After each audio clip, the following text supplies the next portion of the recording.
Happy Sunday, everybody, and peace of Christ to all of you. Please invite your friends and share the link with everyone you can so we can have as many as we can. And please let us have a nice discussion. No bad names, no bad words. Otherwise, we will ban you. Today, our topic is about the prophethood of a prophet Muhammad. All of us, we knew that the prophet Muhammad is an amazing prophet. And there is many proofs of that. We can see them in Disneyland. Actually, wherever you go, you can see a proof of a prophet Muhammad. As an example, the only religion who have a death warrant against Mickey Mouse is Islam. And that is really a clear proof that Muhammad, he came with something new. I mean, totally new. Something out of the box. My Skype is open. And we would like to invite Muslims to call us.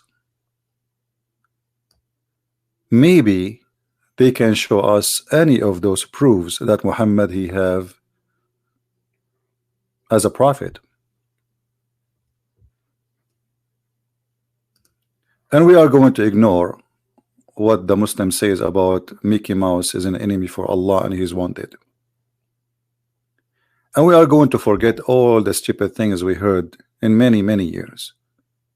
I want a Muslim to call me and show me something smart. Something can be coming from someone called God. You know, when somebody pray for someone, he call him God. So God is almighty, and almighty is almighty in everything. Intelligence, ability,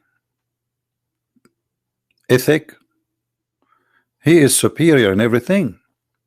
But the more I read about the one they call him Allah, the more I see totally the opposite. I see stupidity, I see madness, I see fictions, I see Disneyland. Yeah, actually I saw Mr. Qasim, he was saying that if we don't have heart or ribs, then the man he will not be able to have a sperm. I mean, look how he tried to explain and cover up the stupidity of the Quran, saying that the woman she have a sperm coming from her ribs. I mean, look how they try. I mean, they knew that this is stupid.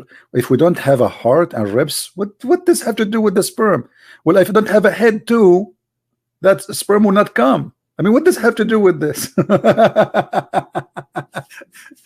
So when they try to defend, you feel sorry for them.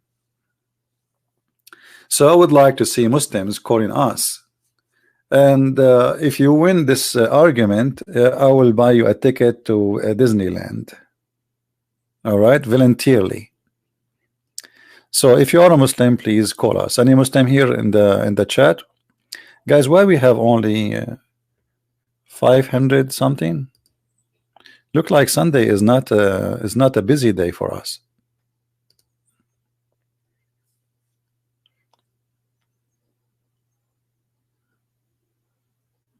Maybe because we just started. I don't know. We will see.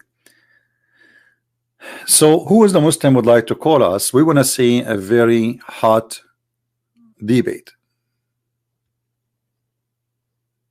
I want to see a Muslim, he can call us and silence us. For sure, not by saying bad language. We don't welcome such a conversation. We want someone polite, intelligent, he have knowledge, and he can prove his point. Anyone? How they can call me? It's very easy. Just give me your ID and I will call you. Post your ID, Skype ID, and I will call you. We use a Skype, it's for free, and it's available for everybody. My book, the Indonesian translation, is done already, but we are giving it to some Indonesian friend to read it carefully to be sure there's no mistakes, and then we will publish it in a few days. So don't worry, you will have the book as we promised. We just have a delay because we want to be sure that's nothing missing. The translator, I'm sure he did his best, but sometimes, you know, we make it's better somebody read after me to correct me because sometimes we don't notice our mistakes. Now, do we have any Muslim would like to call us? Muslims, if you don't call me, I'm going to go. I mean, I'm going to go and I'm show everybody that Islam cannot be from God. So I'm giving you a golden opportunity, priceless opportunity, to show everybody that Islam is from God. Soon we will have 1,000, 2,000, God knows, 10,000, 20, 30, 50. I mean, if you go and see my videos, they are being watched by hundreds of thousands. So you better stand up and share your knowledge about your belief. Because if you don't do it, who's going to do it? Who's going to show those Christians, those infidels, the atheists, I mean, Buddhas, Hindus, who's going to show them that Islam is the true religion if you don't do that? I saw an article, as long as there's no Muslim calling, and I will go there. What we can do, I mean, we could not get a Muslim here, so we will get an article. The prophecies of the prophet, proofs of prophethood series. Hey, this guy have series. I mean, it's not like 1 or 2 or 3.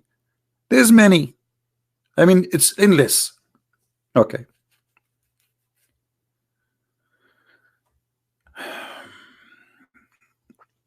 The prophecies of the messenger. And they are quoting for us the Quran, chapter 6, verse number 50. I mean, you want to prove to me that your prophet is a prophet from a chapter it's called the animals? And how this verse is exist in a chapter called the animals?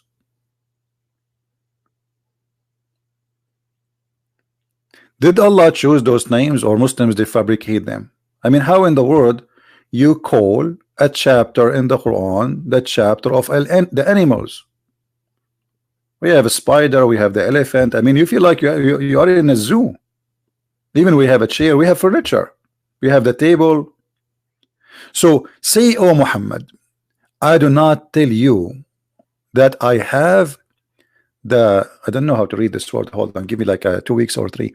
The depositors containing the provision of Allah, nor that I know the unseen, nor I do tell you that I am an angel. I am only tell you what is revealed to me.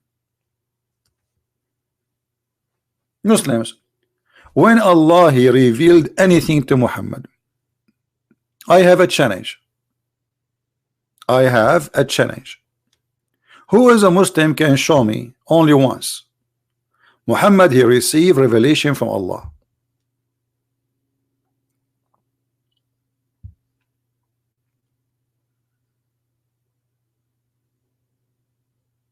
Again, guys, you will get my translation to the Basha language very soon. Just have patience. We are reviewing. Like we gave the book to some people to review it to be sure that the translation is done good. Just have patience. You will have it. I promise you. I will never break my promise. I'm not Muhammad. Any Muslim can tell us how Muhammad he received a prophecy. You see, when you call somebody a prophet, that's mean he received a prophecy. How Muhammad received the prophecy? Anyone? Hello?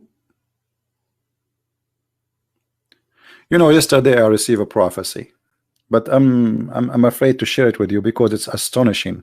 Next month, a lot of women they will have their period. Don't tell me, please, how I know that. Please don't tell me. This is, I mean, I just share it with you and it's given to me.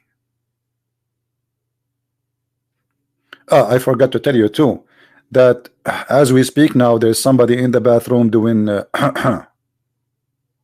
I mean, how I know those things? It's so astonishing. So what is the prophecies of the Prophet Muhammad?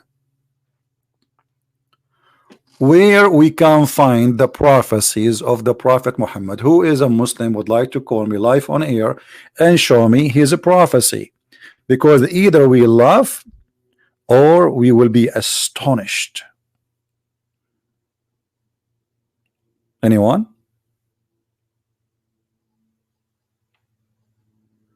I'll prophesy to you something new which nobody knows. All of you today will drink water. Yeah. Don't tell me how I know that. Please. It's a secret I cannot share. You know, have you ever heard of a prophet? He prophesied about himself. Let us go to the Quran.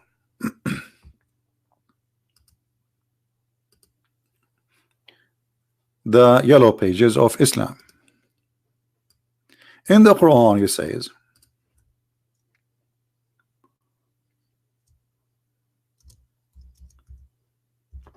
all right, chapter 61, verse number 6. Too bad it's not 666. That would be perfect. And when Isa, doesn't say Jesus, by the way, this is a false translation. When Isa, son of Mary, said, O children of Israel, I am a messenger of Allah into you, confirming that which was revealed before me in the Torah, and bring the good tidings of a messenger who cometh after me, who his name is the praised one, which is Ahmad. Translation is not really they translate the name. Okay, now who is the one who said that? Supposedly it's Isa, but no, guess what? It's Muhammad saying that, because we cannot find this in any book in the world.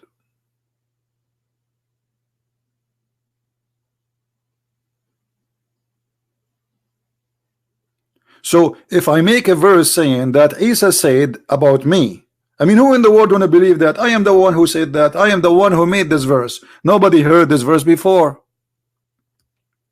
And by the way, your prophet name is Ahmad or Muhammad? If we change the translator, you will see how Muslims, they try always to hide the truth.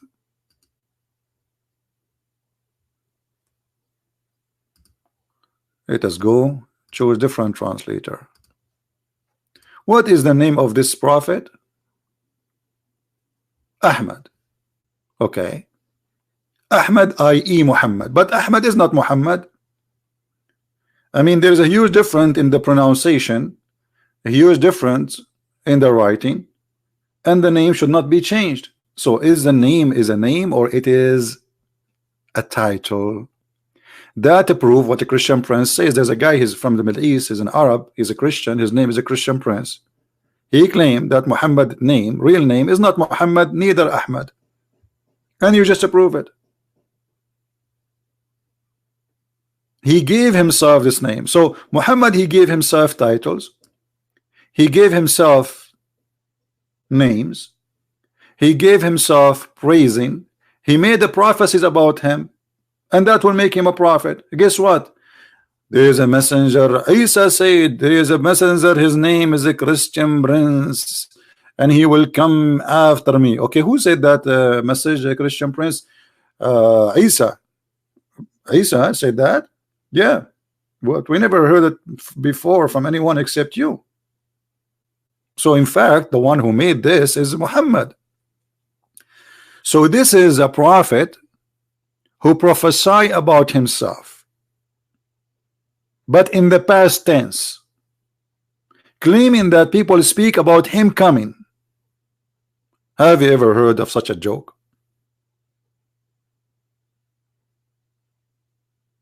Do we have any Muslim would like to call us?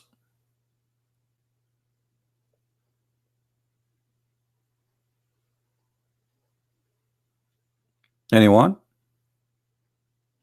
Please maintain your nice language in the text and be nice to Muslims. Do we have any Muslim would like to call us? Who is a proud Muslim, happy Muslim? I take this one, happy Muslim. I never saw one. They are always angry, shouting. Happy Muslim. Someone saying, isn't it Allah saying that? No, my friend, hold on. This is a good question. One of you saying, isn't it Allah saying that? My friend, no, because we did not see Allah, we did not heard Allah. This is the one is talking is Muhammad. What is the proof that the one who said that is Allah? And if Allah, just to show you another thing, okay, guys, if Isa, he made a prophecy about a guy, he will come after him, his name is Ahmad. Shouldn't Allah at least protect this prophecy? At least. Otherwise, what the point? As Zakir Naik, it says, what the point? So if Isa, he said that, and Allah did not preserve at least one verse of what Isa said, isn't it that fishy? If Isa said that, which is supposedly Jesus, we don't know even what the name Isa coming from. Even the name is wrong. But if Yeshua, or in Arabic we say Yeshua, is the one who said that, shouldn't Allah preserve this prophecy? Because this is should go to generation until Muhammad come, but it's not preserved. So it's a mistake of who? You know what I'm saying? If we are Zakir Naik, let me call him. Taradam, taradam, taradam, taradam, taradam, taradam. Sorry, the ring is going slow because the internet is slow in Bangladesh, Malaysia. Malaysia is now. Taradam, taradam, taradam, taradam. Great Prince, I'm not going to answer you. And it doesn't matter how much you try, and I will never give you an answer. Zakir Naik, hold on. First, how you know I am? It's a Christian Prince. First of all, you are the only one who called me after the middle of the night. Secondly, you are crazy, and you repeat your question, and I know the question you are going to ask me about. Okay, what is the question? You are going to ask me how Allah he swear by the fig. By what? By the fig. No. Okay, you are going to ask me how Allah is God, but yet he swear by olive. No. Okay, you are going to ask me how Allah is God, but he do not know how the sperm is coming from. No. Okay, let me call a friend. What friend? I have always people watching you, and they will tell me. Hold on. Okay, you are going to ask me about chapter 61, verse number 6. How you know that, Zakir Naik? Did Jibril told you? No, it's stupid. I have one of my students there watching your video right now as we speak. Okay, so how Allah says in the Quran that Isa said there is a prophet will come after me, his name is Ahmad, and yet Allah did not preserve the verse. What the point of this verse if we cannot preserve it? Because this is should be preserved until Muhammad he appear. Great Prince, this is the first time you have a point, and I agree with you. But the fact that verse is preserved, but it's preserved in the heart of Allah. Allah have a heart? Not literally. Allah he preserve it for himself. Where he preserve it? He preserve it. He have like a a tablet. But the Quran says that only the Quran is preserved in the tablet, not the Bible. This is true, but I believe that Allah he preserved it somewhere, and he did not tell us. This is God, this is religion. Zakir Naik. This is what they have for you. Somebody he makes fun of you, and you Muslims open your mind like, wow, brother, this is very wow, so smart. If this verse is true, this verse should be preserved until Muhammad came. Otherwise, what the point of this verse? Where we can find this verse? And then we come after 600 years, and then we find a guy, his name is Didat. He says to us that he found Muhammadim in the Song of Songs. Like Abdul, the verse here it says that the one who said that about Ahmad, not Muhammadim first, and secondly, it should be in the New Testament, not in the Old Testament.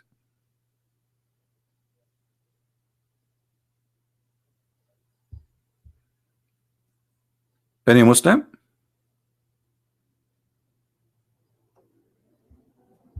Who is a Muslim would like to give us a call? Mayday, mayday.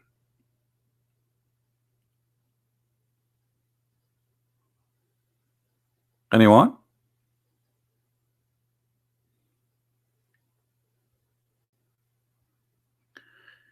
So we have a guy who claimed that somebody speak about him, and that somebody, his name is Isa, and we do not know who is Isa. And then we study who is Isa. We found that Isa is the nephew of Moses.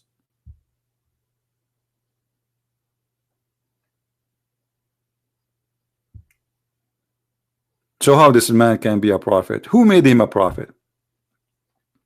How Muhammad became a prophet? And then we go back to the article. As long as there's no Muslims calling, what we can do, I mean, sadly, the verse in the Quran saying that Muhammad, he confirmed that he knew nothing except what is revealed for him. Muslims, what is revealed for him?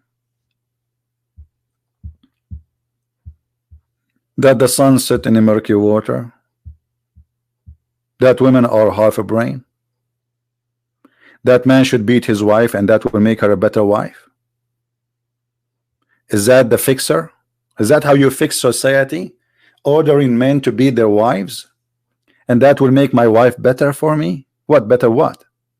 What kind of a human being he teach his followers, claiming that Allah told him to beat them?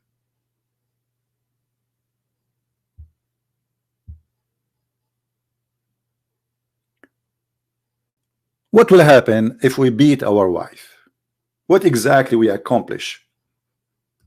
Muhammad, he made it clear that using violence with women is the right of the man, and that will make her obedience. So we have a smart God who claimed that he have a smart knowledge. It's an almighty knowledge. I mean, come on, this is almighty knowledge. This is not just a knowledge. And the Muslim, when they translate this verse, look what they do.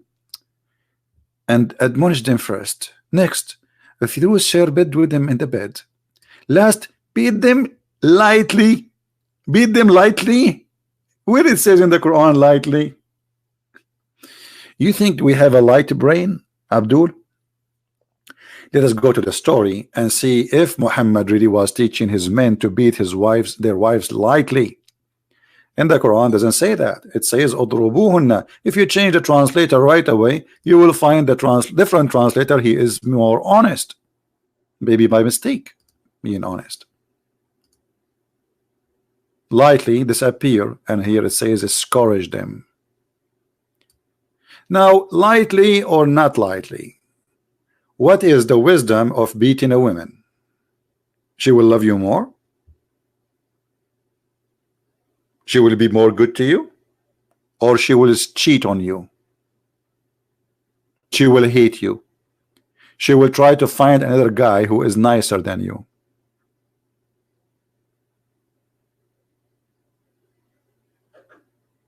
What is the wisdom of me beating my wife to force her to do things for me?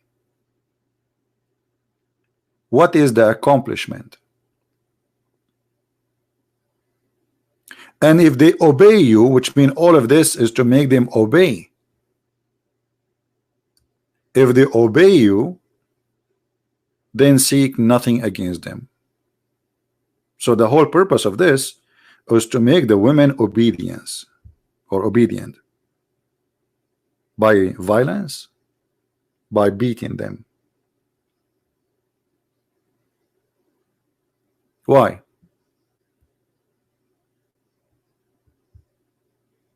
Any Muslim want to tell us what is the logic of this? What is the intelligence in this? You beat your wife, she will cheat on you. She will find another husband. She will leave you. She will hate you. And that is a proof that you are a coward. You could not find a man to fight with him, so you beat a woman. Out of the house, you are a chicken. Inside the house, you are a lion.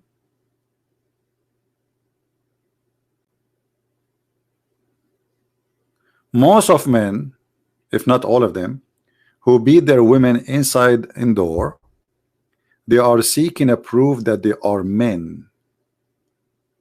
They have mental problem. And Muhammad is teaching us to be mental people. Imagine how harmful it is that you are a child and you are watching your dad beating your mom. it is something you will is going to stay in your memory for the rest of your life. How many of you Muslims really enjoy watching your dad beating your mother?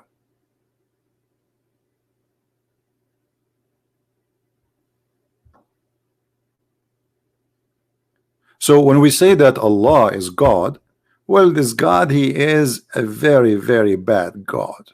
This is satanic teaching.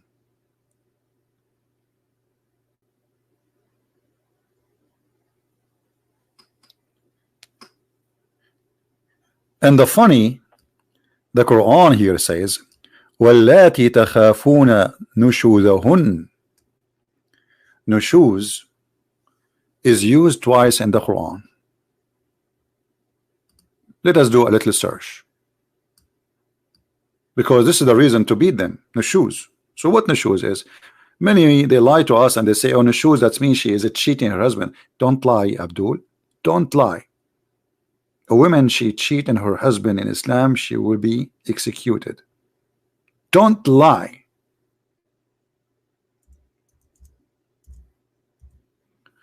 As you see, there's two verses in the Quran speaking about nushuz. When the man he do nushuz, it's okay in Islam. The verse number 128, it's about Muhammad doing nushuz to his wife. He don't like them no more.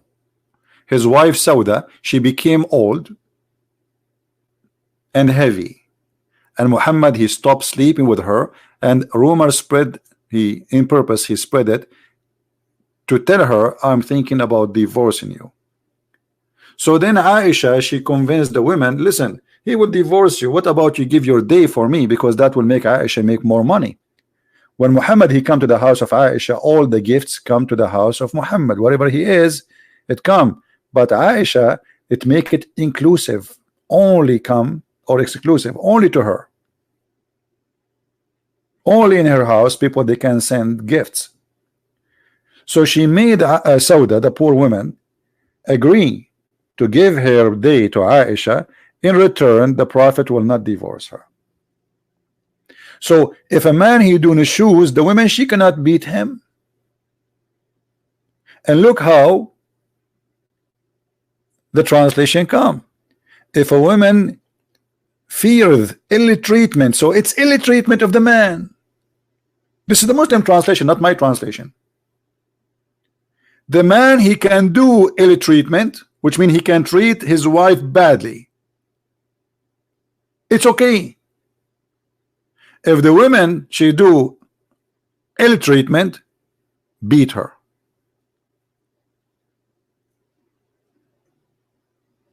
The same chapter, the same Quran, and your translation.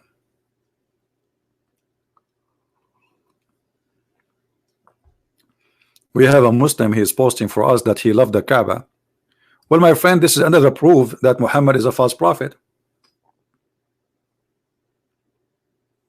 That is additional proof that Muhammad is a false prophet.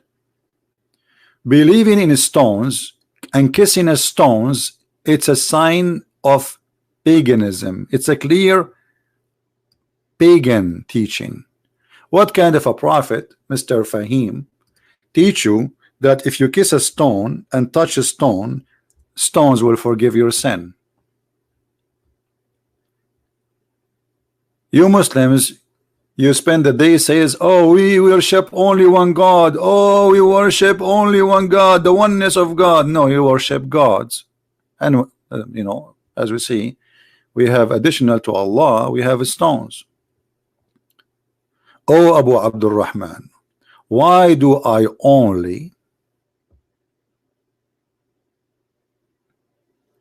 see you touching these two corners? Here we go. More Muslims, they are putting more Muslims are putting the Kaaba for us. Pagans.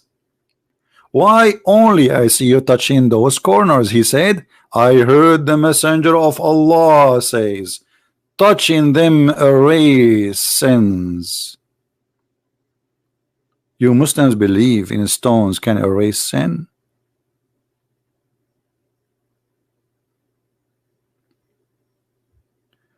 Well, Mr. Fahim, we don't worship a cross, and Jesus never says to anyone to kiss a cross. But you're a prophet, he kissed a stone. At least the cross is where Jesus he died on the cross, symbolic for his sacrifice. But Christians don't worship crosses. You Muslims believe that those stones are living stones, and actually there's a hadith where Muhammad he says that the black stone is the right hand of Allah. And not only that, Muhammad he claimed that the black stone is going to speak.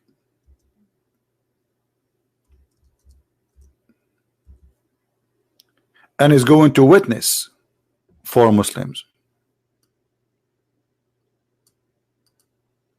And this is why Muhammad he said that the black stone is the right hand of Allah.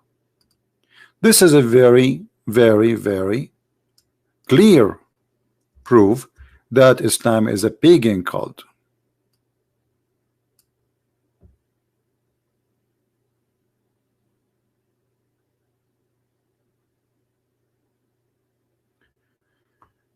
The messenger of Allah said about the black stone, by Allah, Allah will raise it on the day of resurrection with two eyes, by which it sees, and tongue that it speaks. Interesting. And yet they say to us that Islam is not a pagan cult. We have a black stone. Just to make it more clear for those who they are reading to understand what's happening here. You know, I cannot resist use my ability and skills of art. As you know, I'm very artistic. And I won many prizes when it's come to drawing things on the black stone. So according to your prophet, the black stone is going to have two eyes. Ooh, how sexy. Ooh, look at this.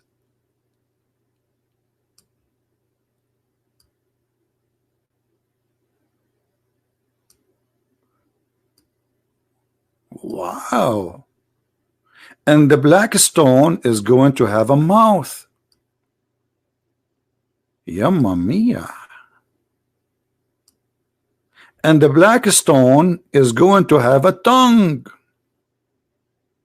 What? Tongue.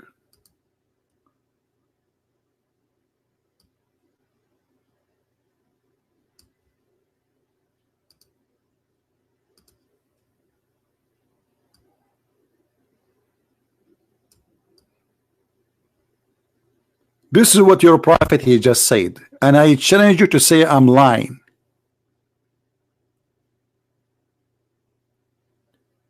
And the black stone in the judgment day is going to do.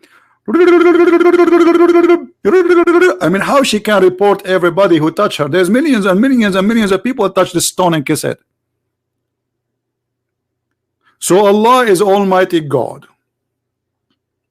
Hey, by the way, guys, I have copyright over this. Don't take it, print it, put it in your room, or set it in. You know, come on. I mean, let me put my signature here, so nobody will take it, and you know, let me put my signature. My name is Muhammad Ahmad Hamid Ahmad Ali Muhammad Ismail Shish, whatever. Ahmad, yeah, you, signature, okay, here, yeah, this is the signature. Okay, so nobody can use it for his own purpose. You never know these days. I mean, they take your art and they say it somewhere. So who is the Muslim want to believe in such a thing, that Muhammad is a prophet? He's making a prophecy. This is a prophecy that in the judgment day you have a stone is going to have a tongue, is going to have a mouth, is going to have eyes. And by the way, what happened to the nose? Muhammad did not mention the nose.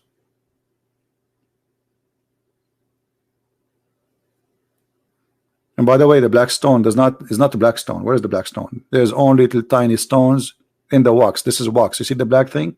This is a wax. Maybe many of you do not notice. Black stone is gone. When Al-Qurmuti destroyed the Kaaba and he took the black stone and he make it as a purple stone for 20 years, 21 years, he returned for them little tiny stones, and then they put it inside the wax in the shape of the old stones. The stone is gone. How come Allah did not preserve his stones? If this stone is going to survive until judgment day, and now we have little 7 or 8 tiny stones, as you see. I don't know if you can notice with me.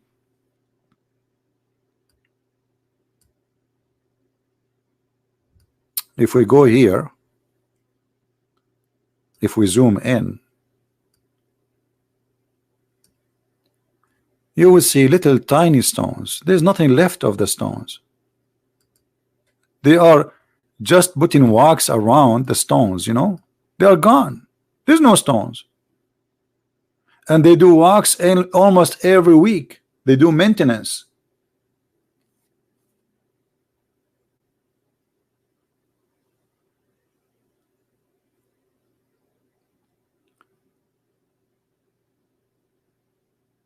So obviously Islam is a pagan cult, teach fictions and Disneyland stories. When Muhammad in the Quran, or in that article the Muslims they showed us, they say that Muhammad, he knew nothing of himself in the chapter of the animals, Al-An'am. Nothing Muhammad he say of his own. Okay, so when Muhammad he says that the black stone is going to come with 2 eyes and a tongue, he is not making that up. Allah told him that. Now you tell me how Allah he says such a stupid thing. Anyone?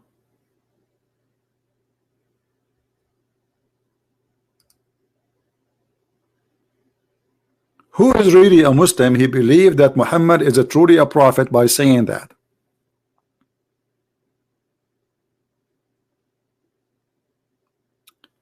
Fahim, he says, when the Christian pray to naked Jesus, my friend, that's stupid of you to say.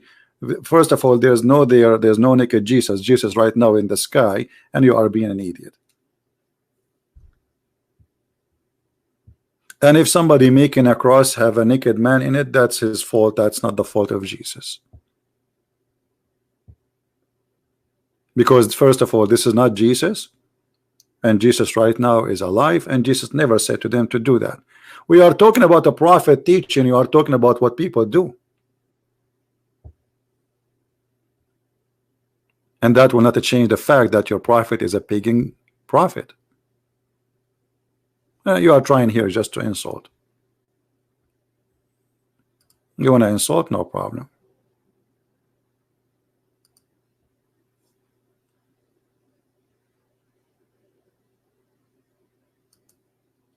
There's things me as a man I do. You cannot judge Christ by me.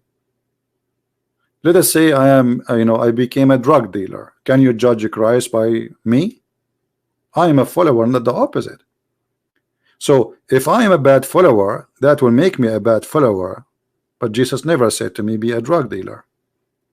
But your prophet said be a thief. You know, as an example, Muhammad the prophet, as long as we mention the word thief.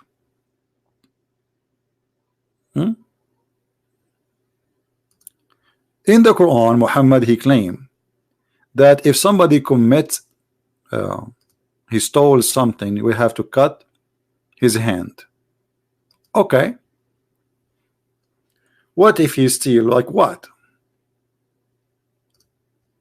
What is the penalty exactly, and for what a crime?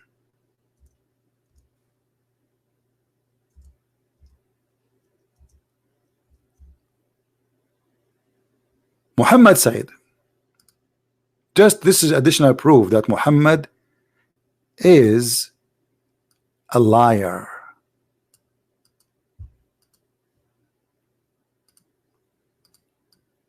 Read this with me. Why somebody will lose his hand?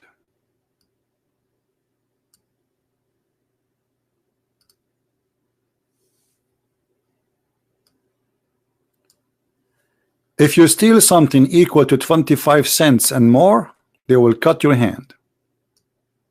Is that right?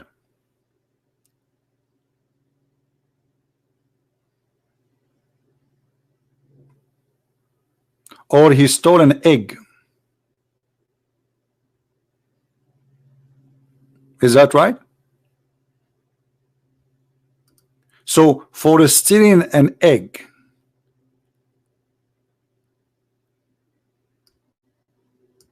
you lose your hand. But Muhammad was his living, his life is based on theft.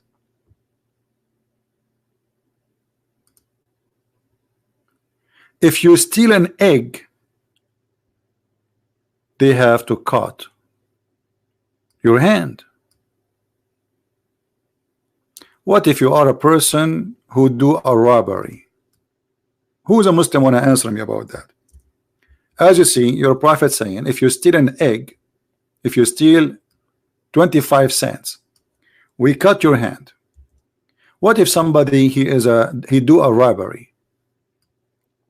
What is the punishment? Who is a Muslim want to answer me?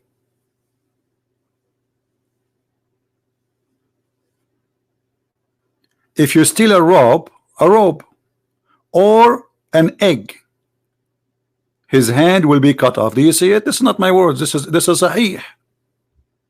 This is Sahih. This is not Christian Prince saying that. Is that accurate, Muslims? So if somebody he stole an egg, we cut his hand. Question: if somebody did a robbery, what is the penalty?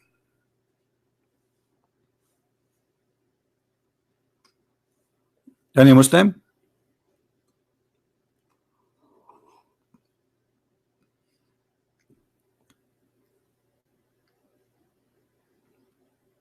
Hello? We have 1,200 only. Where is everybody? They went to Disneyland or what? Why we have only 1,200? Okay, let us increase the number. Later we are going to talk about lipstick and makeup and short skirt. And now you will see how the number will increase. And versions, hot versions in the heaven of Allah. Very hot, to the point you can put an egg in her skin and she is going, that egg will be boiling immediately. Very hot.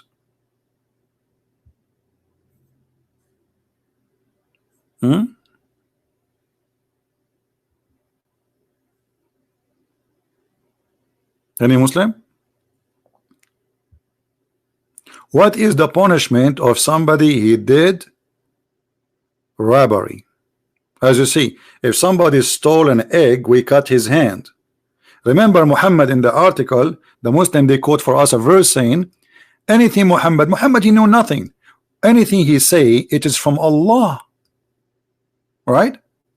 So this is what Allah told him. How Allah told him? He sent him a guy, his name is Jibreel. He squeezed him 3 times. And Muhammad never said to this man who is a stranger, stop touching me, which I find it very weird. I mean, a man, the angel, he came to him as a man, not in the look of an angel with like wings. No, he come to him as a man and he started squeezing him. Shouldn't Muhammad say, why you are touching me?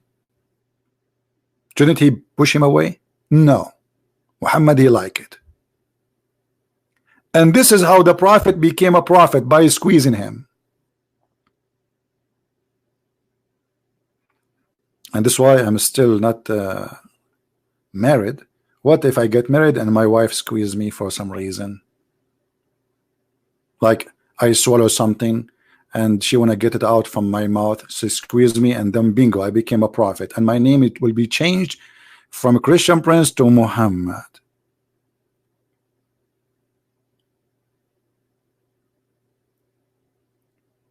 Any Muslim want to tell us what is the punishment for somebody he stole an egg?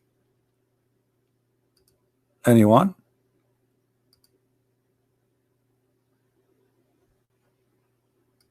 No?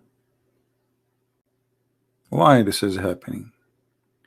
Look, guys, Muhammad, who the one who said, if you steal an egg, we cut your hand. Look what he said. The hand of the one who betrays a trust, and the robber, and the, let me have, I don't know how to say it, to read this one. Give me a week. Belief rear, belief. Okay, hold on. An Arab guy trying to read English. The belief. Okay, guys, you read it. I will give you time to read it. It's not me who do not know how to read it, but I'm sure you can read it. You know, I will let it read it by yourself. It is not to be cut off. So a guy, he steal an egg, we cut his hand, and a robber, we don't cut his hand. Have you ever heard of a madness? Somebody help me reading this word. He says it is Bill Fear Beer. Bill Fear hold on. Billy Clinton. Okay, let's just let it go. So if I steal an egg, you cut my hand. But if I betray a trust, so somebody like betray the Muslim nations, somebody, he is a robber. You know what robber mean? That he go to the bank and he take millions. So the guy who do rob and steal millions, we will not get his hand. But if he steal an egg, brother, we cut his hand.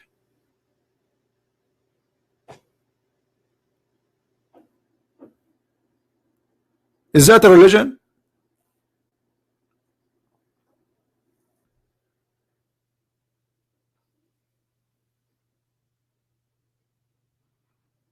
Somebody's asking me, is salvation granted in Islam? For sure it's granted. Don't you see? I mean, how smart this religion is. So the one who cut who steal an egg or a robe, we cut his hand. And then the poor this poor guy, because the one who steal an egg, guys, is somebody is hungry, correct? I mean, obviously he is not really, is somebody want to feed his kids, maybe. He steal an egg. He did not even steal a chicken. It is an egg. So we cut his hand because he stole an egg. And the one who do robbery, steal millions, we do nothing to him. What kind of God this God is? Anyone knows why Muhammad, he said that if you are doing a robbery, we don't cut your hand? Because he was one of them. All his men, they are called as-Sa'aliq. The Sa'ariq is a group of men who they are denounced by their tribes. They throw them out. They are outlaw, criminals. All of them, they are thieves. This is why if you do a robbery, no punishment.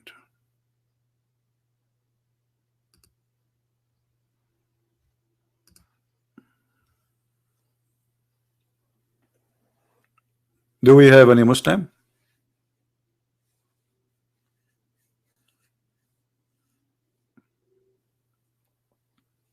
Who is a Muslim would like to call me? What do you think, Muslims? It's okay to do robbery, but we cannot take an egg? Is that the religion of peace and ethic? The one who steal from the government, because this is what it says here, or steal it from a business, like you work for, you hire a Muslim to work for you, according to this verse here, the teaching of Muhammad, and he takes some money from the box, the cashier machine, there's no punishment. Read it. It's not me who's saying that. This is the Muslim translation, this is the Muslim publishing, and this is Muhammad is talking, and this is the hadith number, and it is sahih, which means very authentic.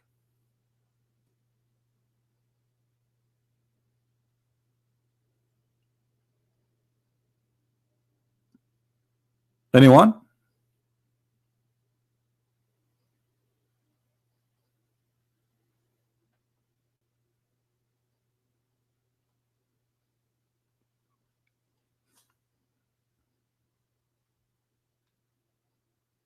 What happened? How many of you is saving reference? Any one of you is saving reference here? Anyone? Do you know how to find those hadith we show on the screen? Let me teach you something very simple, because some of you says post the link or etc. You can just type a few words. Let us see here. The one who betrays a trust. You can type it in the search engine as it is. Go here, type it there, and you will find the hadith. It's very simple. You know, we made it easy for you. So even if I did not post the hadith link for you, still you can find it, right? Very simple.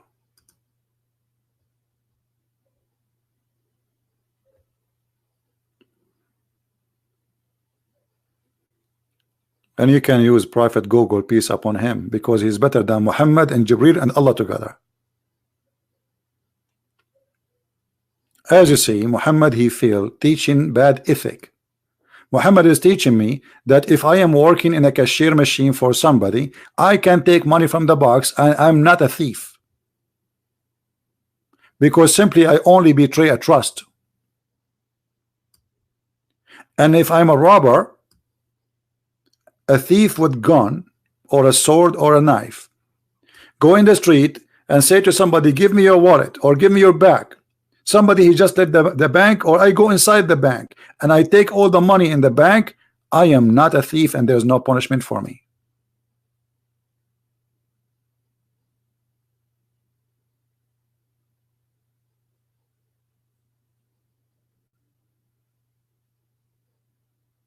Anyone? Now we have to remember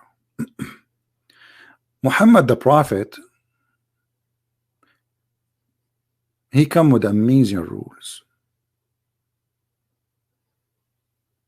Like we showed you how he teach Muslim to beat their wives, but maybe we did not show you that the Muslim, they say that beating is lightly to the point you can make your wife skin greener than her clothes. Do you see how light the beating is? I mean, all of this is a good ethic. A woman, she came to Aisha and she said to her, and this is Sahih Bukhari, as you see, very authentic. And Aisha, she witnessed that nobody have a bad life as much as a Muslim woman. Aisha, she said, I have not seen any women suffering as much as a believing woman. Why Aisha saying that? Why Muslim women suffering more than all women in the world? And who is the one saying that? Is that the woman she worked for, Christian Prince? This is Aisha, the favorite Barbie of the Prophet. Did I say Barbie? I should not mention that word. Guys, do you know that in heaven, I mean, do you see how the ideas come to my head? Here we go, I remember this now. Do you know that in the heaven of Allah, there is a version Allah will give her to you? Her name is Barbie. Literally. Do you know that?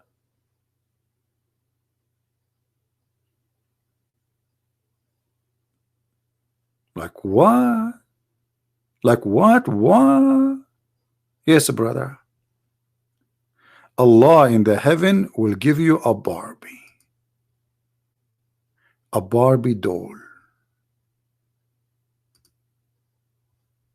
اللعبة. Who's a Muslim when I say I'm lying? Who is a Muslim will say I am lying? That Allah will give you a woman, her name is اللعبة, Barbie. And she is so Barbie, man. I cannot wait to go to heaven. All my life I wanted to have a Barbie. Let us go back to that topic. But good, I remember this hadith. Yeah,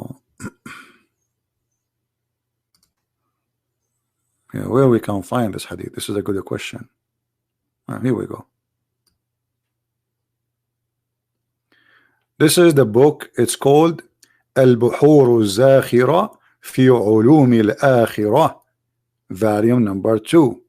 Which page? Page number 234. And this exists in many books anyway. It says, Ibn Mas'ud said, إن في الجنة حوراء يقال لها اللعبة. If. In the heaven, there is a حوراء, a whore woman. Yummy. It's called اللعبة, the Barbie. All the whore of heaven, they will be amazed with her.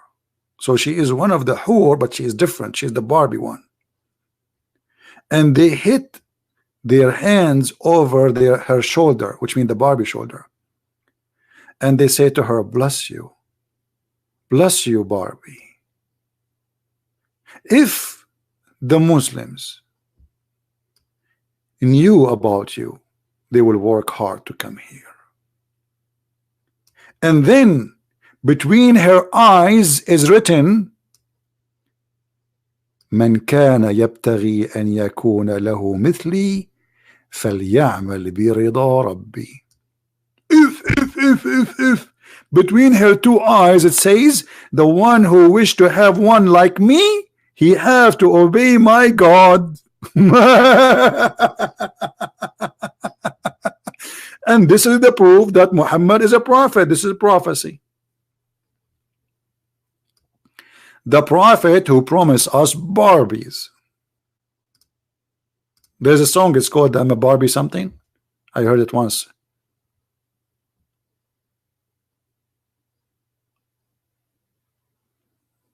What is that? I'm truly convinced. Truly.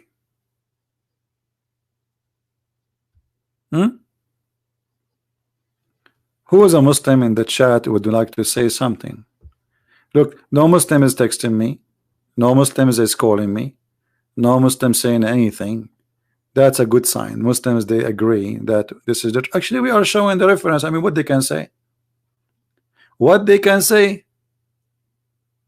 Have you ever heard see Christian Prince speaking about something without showing the reference? Even sometime I might struggle to find the reference, but I insist before I go. Like yesterday, I was really tired. I want to go. Yet I was trying my best to find the reference, and I did not leave until I found it.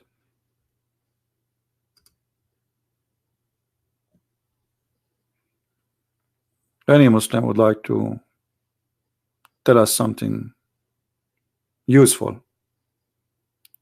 I'm really convinced that Muhammad is a prophet of God, the only God who promised us Barbies. Now let us be honest. How many of you men here like to have Barbie? I mean, come on, like the women, close your eyes and close your ears. Just this is men talking to men. Hey men, how many of you like to have a Barbie? Finally,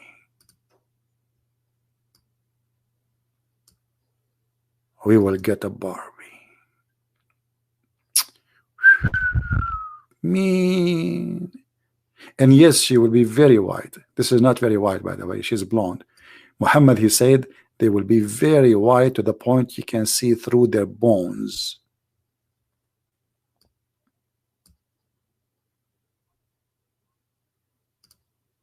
I mean, didn't you have enough yet that Muhammad is a prophet?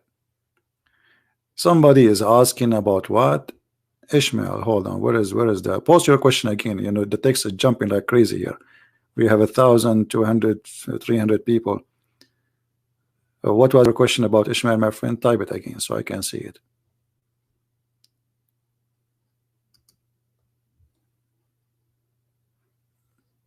The problem here in my side, the chat jump. I mean, it goes very fast. It doesn't update slowly. Brothers and sisters, Who is Ishmael? Okay, we will talk about that, no problem. Don't you like to have a Barbie?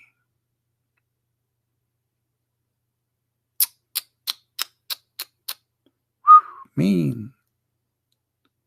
Imagine Christian Prince, and I look really bad. I mean, I don't have mirrors in my house just to avoid seeing myself. I get scared. I go fishing. I don't do fishing actually. I look at the water, the fish die. That's it. I go in the elevator. I say good morning, nobody answer. I say good evening, nobody answer. People are scared. They think like this is a candy camera program or something. So finally, me, the poor me, I will have a Barbie if I convert to Islam.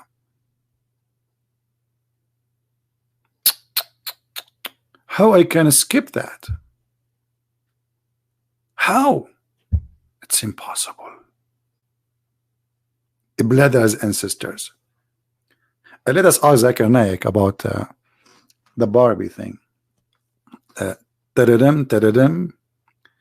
Sorry guys, I have to call him because we don't have a direct connection. I'm not Jibreel to squeeze him 3 times and he will wake up.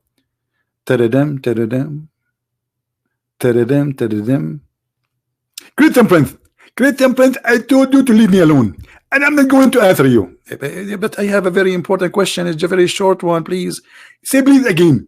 If you say please again, and then I will answer you. Okay, please. Okay, here we go. See, I will answer you now. I made Christian Prince say bleed. I love it.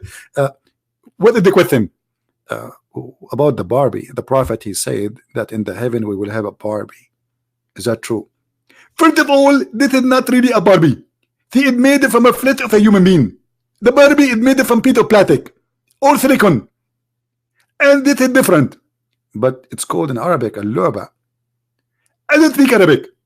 But yeah, I don't speak Arabic, I understand. But you are a sheikh, you are a scholar, you don't speak Arabic. That's amazing. So how the prophet says it's a lu'ba, it's a Barbie, and why he called it such a way? Because he is very sexy and very beautiful. If you look at the Barbie, all of them, they look so good to be true. And this is exactly what Allah, he promised us in the heaven. They will be so beautiful with big okay, Zakir, I get it. They will have big fingers. No, it's not about fingers. They have big okay, they have big nose. Christian Prince, you are stupid. I mean, everybody got it except you.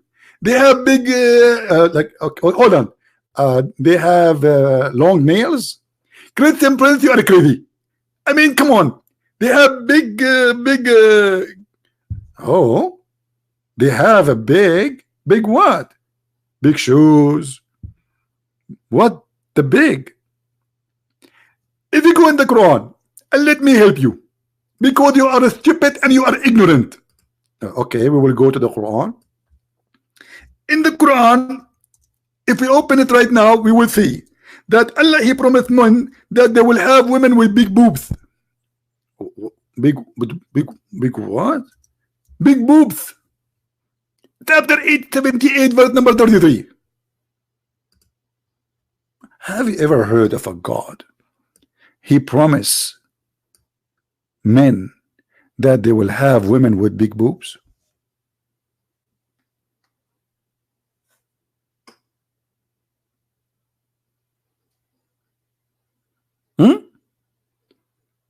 This is what makes Muhammad a prophet. He is describing for us the size of the women's breast.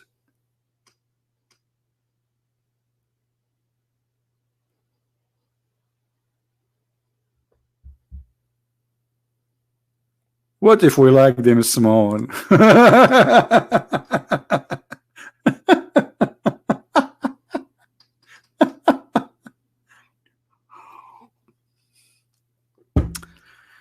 Oh boy. I mean, obviously this is from God. I mean, who else beside God he promised us women with big breasts? No way. I mean, you'll find this only either in Las Vegas, Thailand, and with Allah. 3 places only. They give you a brochure. We have women with big breasts. You go in the bathroom, you find a sticker. You know, when I was I used to work before with the army. So we travel a lot, and always most of the time we have a layout in Las Vegas. So you know, they pay for the hotel, etc. You go to the bathroom, the public bathroom in the hotel. You know, you will find they leave stickers in the bathroom for men, and the stickers have all kind like this: big breast, brother. Call this number. Call me Barbie. What is that? This is God. How this is be or can be the same teaching as Jesus teaching?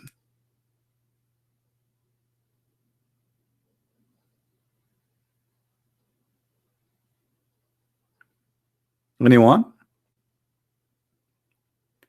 Abdullah, he said he wanna call me. Where is Mr. Abdullah? He's free to him. He's more than welcome to call me. Where is Abdullah? Who is a Muslim would like to call us? Please give us your ID in Skype, and I will be happy to call you. Any Muslim?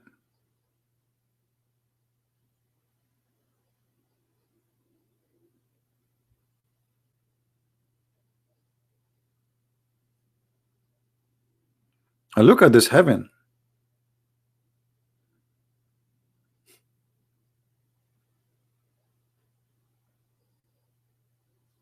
Who is a Muslim, is proud to be a Muslim, would like to give us a call?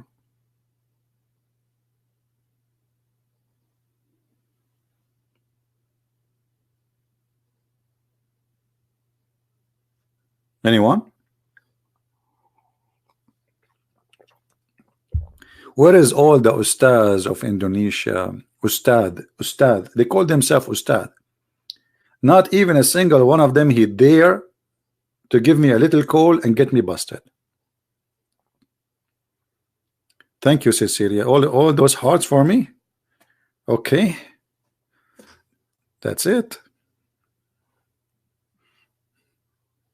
What about give me livers? I need something for lunch. brother, how you can wait for a second, brother, without converting to this religion? You will get Barbies, a lot of women, even boys. Have you ever heard of a God? He promised me 80,000 little boys, and the Muslim they say to serve me. I mean, what kind of a human being he got happy for abusing children's 80,000 little children's?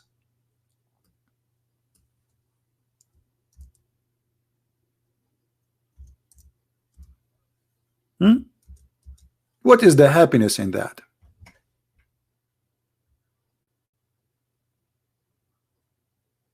80,000 little boys, they will be walking around me naked, and they are so white like pearls.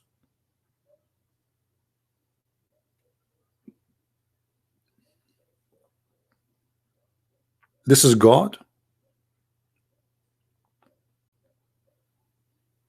And by the way, if the heaven, in the heaven of Allah, your clothes will never be ruined, they will never get dirty, you will never sweat, you will not take a shower, and your food, if you wish to say something, if you wish something is going to be in front of you before even, I mean, like in a blink of an eye, it's not the servant will bring it to you. So why you need the servants if those are servants? Any Muslim can explain? There is a video, I wish I can play it for you, but for your health security, I do not. Last time I played this video, it was in a church. Literally, people, they fell down in the ground, especially with my comment about the video.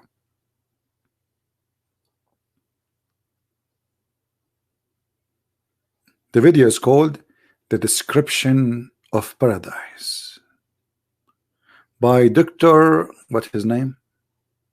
Hold on, let me find it.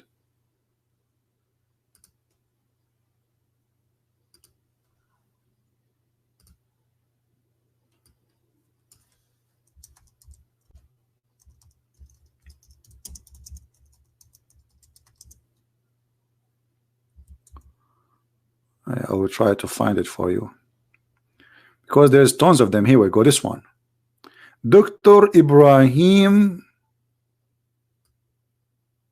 Dermilli. You see it here.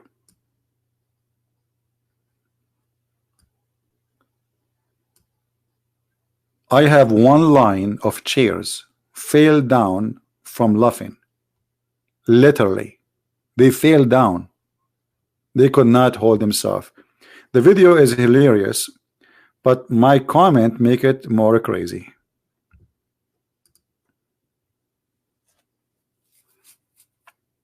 This is why I don't advise you actually to attend any of my seminars in person, because you might have a heart attack. People, they were sweating.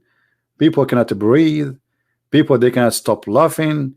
Some people, they have to leave. They cannot take it no more. But if you watch the video alone, maybe you will not notice how stupid it is.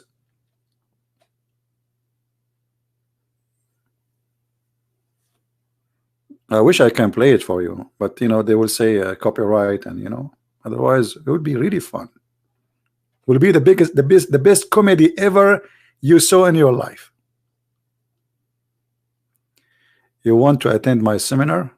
Well, I'm not doing any seminar no more because it's cost a lot, traveling, etc. I mean, if I am invited, I will go, depend, and I prefer to go to poor countries, not really to, you know, I love being with the poor people. I don't know why, don't ask me. So if I'm invited to those places, I will go. Last time I did a seminar, it was in Texas, big, very big, huge church. It was very good actually, but I don't really enjoy. I don't know how to explain to you. Do we have any Abdul?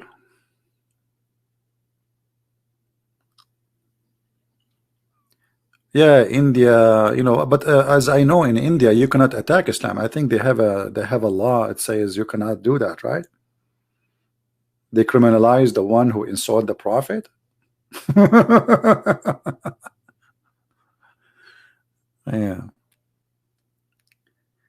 Do we have any Abdul here? Who is a Muslim would like to call us?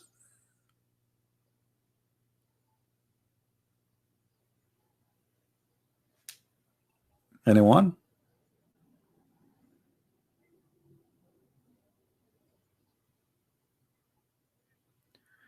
If you have a Chaldean church, I think it's better if you invite someone like Sam Shamoun. Sam Shamoun, he speak the language. You don't even need to speak English, and he would do a very good job. So do we have any Muslim or not? I'm losing my voice. Come on, do something. Imran Abdullah want to call me, but where is his Skype? Imran Abdullah, give me your Skype, my friend. I was baptized in a church in Texas. No, I was baptized in the Middle East.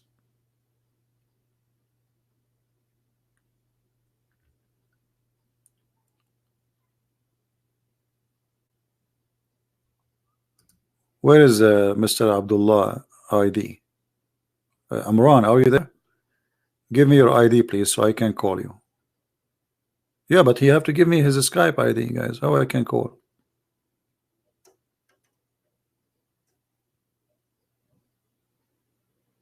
Like, just go to Skype and call. Call who? You have to give me his ID. The guys are acting like they are asking God to make somebody to win the lotto. But he did not buy the lotto yet. And he will never buy it because it's very cheap.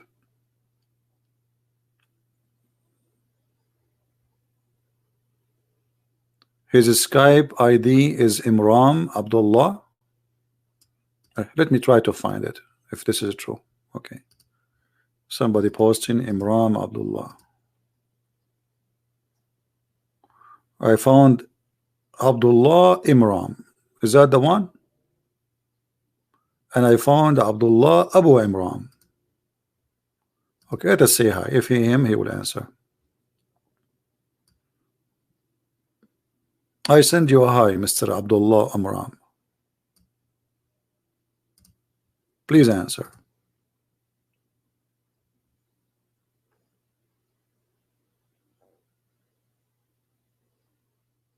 Call Yahya Walloni. How I can call him? I don't use phone. Give me his Skype. If he is live, I will call him.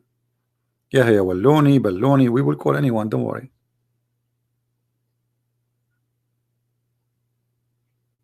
We are willing to call all the Balloni in the world. Anyone? And the one who call us, we will give him cookies. Cookies made in the heaven of Allah. By the way, did you hear about the story of the spider? The spider which saved the Prophet? This guy, Abdullah, he did not answer me, my friend. Obviously, the name is wrong.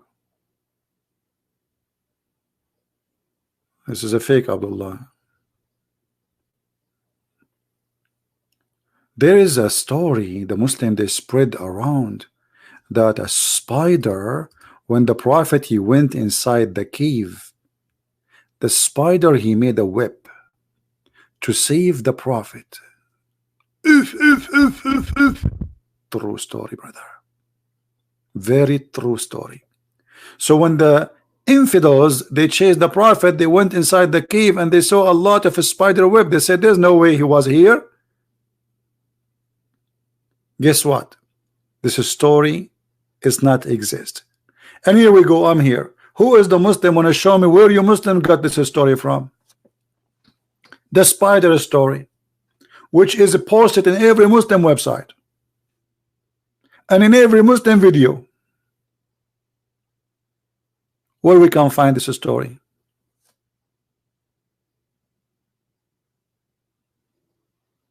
Anyone? Fabrication. We don't find resource for this. No source for it. It's a fabrication and the fantasies of Muslims trying to make their Prophet has miracles.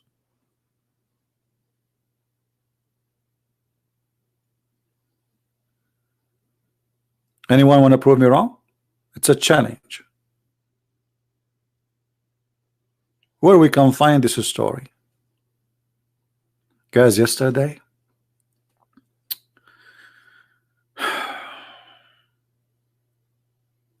I don't know if I should tell you this story because it's very touching. I went to my garage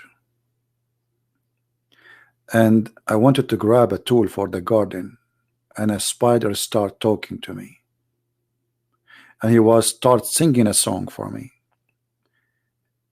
inspired by the Quran, which is saying, backbone, backbone, what you gonna do?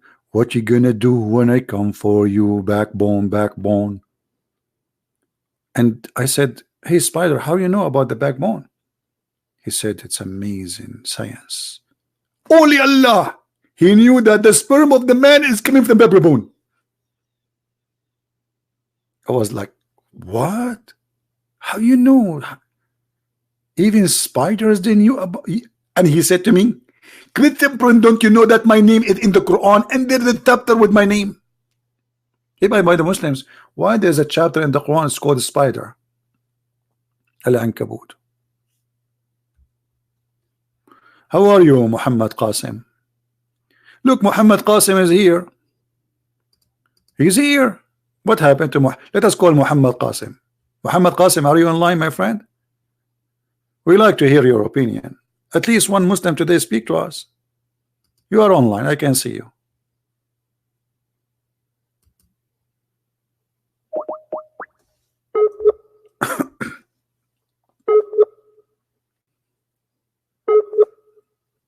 Muhammad, we are calling you.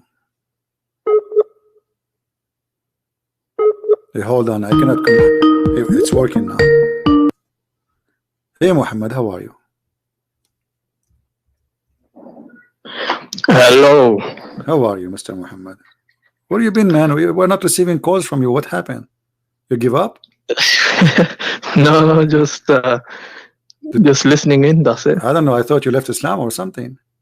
No, I'm alhamdulillah, I'm happy with this one. Okay, my friend, I have a question, which is something people they are asking me about. Maybe you can help us. Is that okay? Let me just put the other headphones on. This one's not that good. Yeah, those one are not good. Yeah, just give me 2 minutes. Sure. I will call you back in 2 minutes. Okay. All right. Okay. So, guys, finally we have Muhammad here. He's going to help us, and look like we are going to have a very good time. Very, very good time.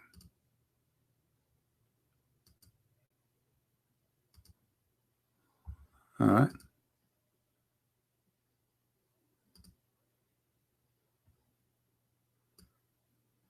We will have Mr. Muhammad with us in 2 minutes.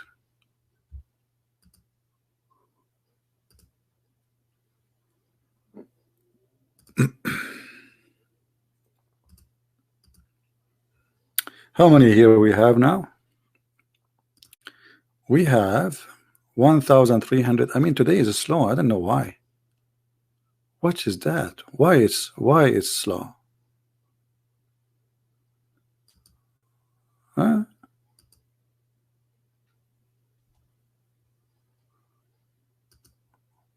What is the problem? Something fishy. Maybe Jibril in town delivering messages to everybody.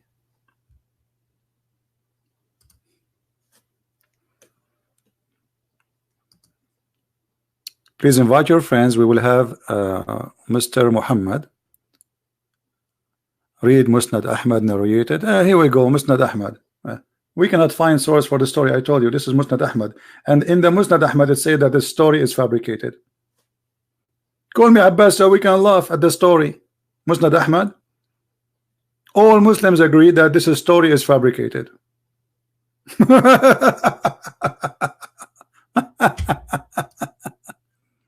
Musnad Ahmad. I feel sorry for you, Abbas. I know that they will go and search and they will quote for me Musnad Ahmad. And look here, if as long Muslim proper he is saying Musnad Ahmad, that's mean he cannot deny Musnad Ahmad no more. Be my witness. Let me put the text of because this is an opportunity actually. He quote for us from Musnad Ahmad. So later when we show you what Musnad Ahmad said, you don't say I don't agree with Musnad Ahmad.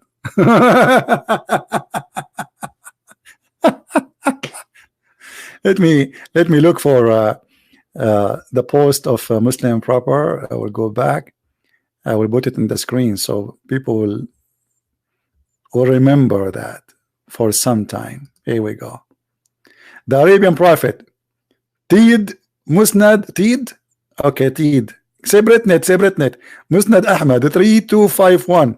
It is narrated by Ibn Abbas, a story of the spider. There is yours evidence.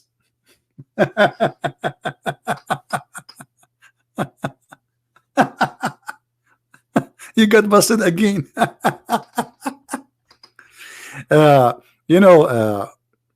Muslim proper, after I finish with Muhammad I will call you. Get ready so we can laugh together. You promise? You promise to open the hadith and read it for us? Oh boy. Are you ready, Mr. Muhammad?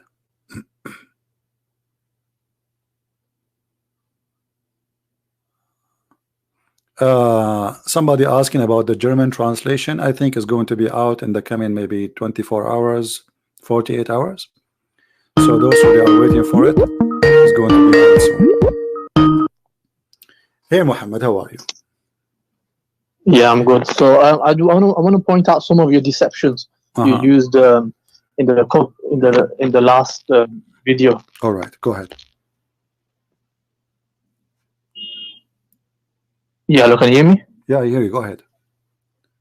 Yeah, so you said basically women will go hell because they're on their menses. But the hadith itself does not say that. You added to that. The hadith says that they're deficient in religion. The hadith did not say that? No, the hadith says that they are deficient in religion. It doesn't say that they're going to hell because they're on their periods. Okay, so that's a deception. You're deceiving people. Hold on, let us see if this is true or not. I want you to say, I want you to promise that if this is what the hadith is saying, you will agree that your prophet is a bad man or stupid. What do you say? If this is what the hadith is saying, that women, they will go to hell because of deficiency. One of them is about their religion, which is the menses, and the other one because they are stupid. So if I prove that, you will agree that your prophet is a false prophet. Do you agree? What I'm saying is the narration doesn't say nothing that they're going to go hell because on their periods. No, don't change it. We are making a challenge here. You are saying, everybody heard you. You are saying that I am deceiving, right? Yeah. Okay. So if I prove that I was not deceiving, and this is what your prophet meant, is that will prove? Is that why you are angry? Because your prophet looks stupid there, and you are trying to defend, or just you are trying to prove that this is not what it says? No, what I'm saying is that if you can show that just because of the fact that she's on a period, just a natural reason, she's going to hell because of that, then you have a good argument against Islam, but you have no argument so far. Okay. Read the hadith for me. It's in front of you on the screen. 1 minute, let me score YouTube.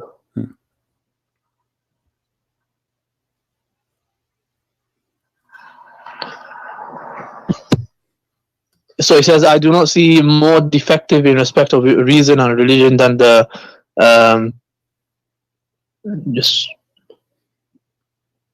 than a woman. And the woman asked, what is the defect of reason and religion? He replied, the defect of reason is the testimony of 2 women or 1 man, and the defect of a faith is that one of you does not fast during Ramadan. So the defect of religion here. So it still doesn't say that they're going to hell. Okay, hold on. Okay, so we agree, me and you right now, that the 2 defect is so clear. One of them is about women are not wise. The proof of that 2 women equal to 1 man, correct? And the other one is their menses, correct? Yeah. Okay, so there's only 2 defect. People be my witness, and Mr. Muhammad, he agree with me. Now let us go to the other hadith which I was reading the other day. All right. Actually, there is many of them, and we can read any of them. Maybe if you want, even your choice.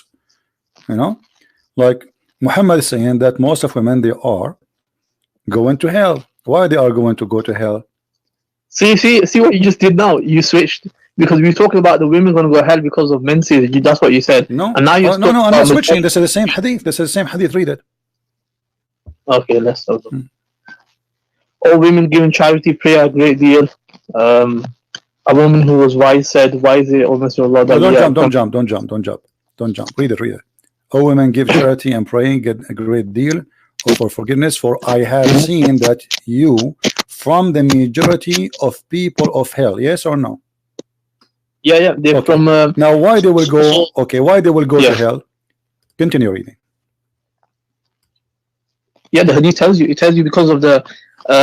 It says that woman was. They asked basically why we're going to be from the majority. He said, "You curse a great deal, and read it. It's in front of you. Just read it. Yeah, I just read it. So he said, "You curse a great deal." Read it. No, read it. No, read it.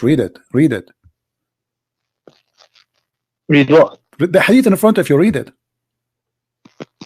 Yeah, so it says, all women giving charity pray a great deal for forgiveness, for I've seen that you form the majority of the people of hell. A woman was very wise, said, why is it, O Messenger of Allah, that we form the majority of the people of hell?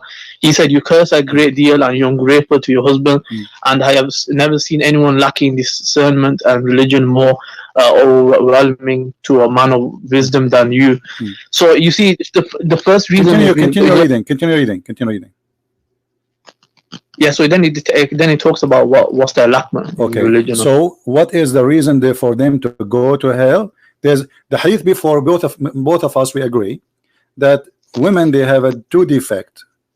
One is about wisdom and one about religion. The wisdom is their witnesses, they are half a brain, and the religion, they have their menstruation, correct? Muhammad, he did not count in the previous hadith any other defect except those two. And now she said, "O Messenger of Allah, what is the lacking of discriminant in religion?" He said, the lack of wisdom or deficiency in the brain, in the fact that testimony of two women equal to the testimony of one man. This is the lack of reason. And the women spend several nights when she does not pray. Why? Because she have her menstruation, correct? Yep. Okay, so the women, she said, what is the reasoning? Reasoning for what? To go to hell. No. So she asked the reasoning, and let us read this one. This one will help us better. Read this one. Here, Muhammad, he said here, I have seen none lacking in common sense and fearing in religion. This is the Muslim translation, right? What is the reason? What? Okay, you see, I'm wanting to show you all hadith was translated by Muslims. All of them, they confirm that the defect, the reason to go to hell, because you have a problem with the problem is your wisdom, deficiency in wisdom, and deficiency in religion. When a woman, she said, why, you know, we are going to go to hell? He said clearly that you have deficiency in spite of your lacking in wisdom and fear in religion. You are depriving the wisest of men of their intelligence. Upon that, the woman, it's in front of me, I'm reading your prophet words. Yeah, you're deceiving again. He says that because they're going to go hell is because so what is the reason? Okay, hold on. So what is the reason the women, they will go to hell? If this is not the reason, why Muhammad mentioned it? That's a secondary point. No, this is not the secondary point. This is not the secondary point. Muhammad, he said it clearly, and you agree. I did not see more defect in respect of reason and religion. So they have defect in religion. What that will lead them? That will lead them to go to hell. No, you see, the Prophet, what I told him, the reason was that because they are ungrateful to their husband, and etc., the curse and whatnot. So then he said that that because they're deficient in their religion, meaning that when they don't pray, then it's going to be more likely they're going to do wrong stuff. So that's a secondary. It's not saying that because you're on your senses, so you are saying that your prophet, he gave false reasoning, had nothing to do with the question, because the question is, and their inquiry is, why we will go to hell. So why he's counting that they have deficiency? If this is not the problem, if the problem is they will curse a lot, this is the problem, then he should not mention the other things, because those are no connection according to you with the story. No, the other things as we mentioned is to show that the position that they're in, the condition that they're in, is going to be more likely they're going to do wrong stuff because they're not praying. So it's not saying that just because you're on your menses, like many women, they're not on their menses, but they're very pious. So it's just telling you that because you're not on it, then you're gonna start cursing or whatnot. So that's why that's been mentioned. Secondary reason. Okay, so you are saying to me, if a woman she is ungrateful to her husband, she will go to hell. Yeah. So if she curses or she's ungrateful, so if Muhammad he curse, he will go to hell. No, this is curse who are you talking about? Curse unjustly. Unjustly? Yeah. Give me an example. Unjustly. I mean, that's subjective, isn't it? So you might say unjustly. Okay, here we go. You are saying if a woman, she is ungrateful and she curses, you know, she is going to go to hell. If Muhammad he do that, he will go to hell. No, firstly, Muhammad Sallallahu Alaihi Wasallam, he's the authority. So he's if he does something, so he can do something wrong. No, it's different when for example, a woman and a man, she's got certain rules that she has to abide by. If he do it and he is not justified, it's not justified. He is doing it wrong. Is he going to go to hell? Show me the. Tell me, show me. I'm asking you the question. I mean, the question will change. The answer will change depending on what I show you. The question is very simple. If I am Muhammad now, and I did beat you or curse you, and I have no right to do that, you did not do anything wrong. Is that justified or will take me to hell? So if he obviously he didn't do this unjustly. So if he cursed, then there was a reason behind the curse, and yeah, so there's a reason behind it. If it is unjustly, if it's confirmed to be unjustly, is he going to go to hell?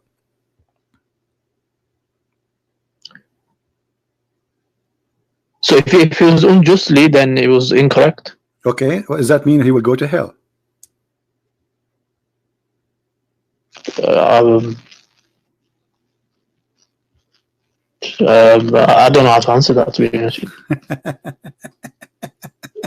So you have to show me the case. It's according to what you're going to show me. I'm going to answer. Who did he curse? Okay, Who's the here we go. recipient? This is your prophet saying, any man, I am a human being, and for any reason among Muslims upon whom I hurt, I invoke curse, I beat them, I made an agreement with Allah that will make it a condition of forgiveness for them. So your prophet, if he beat you and curse you unjustly, you go to heaven.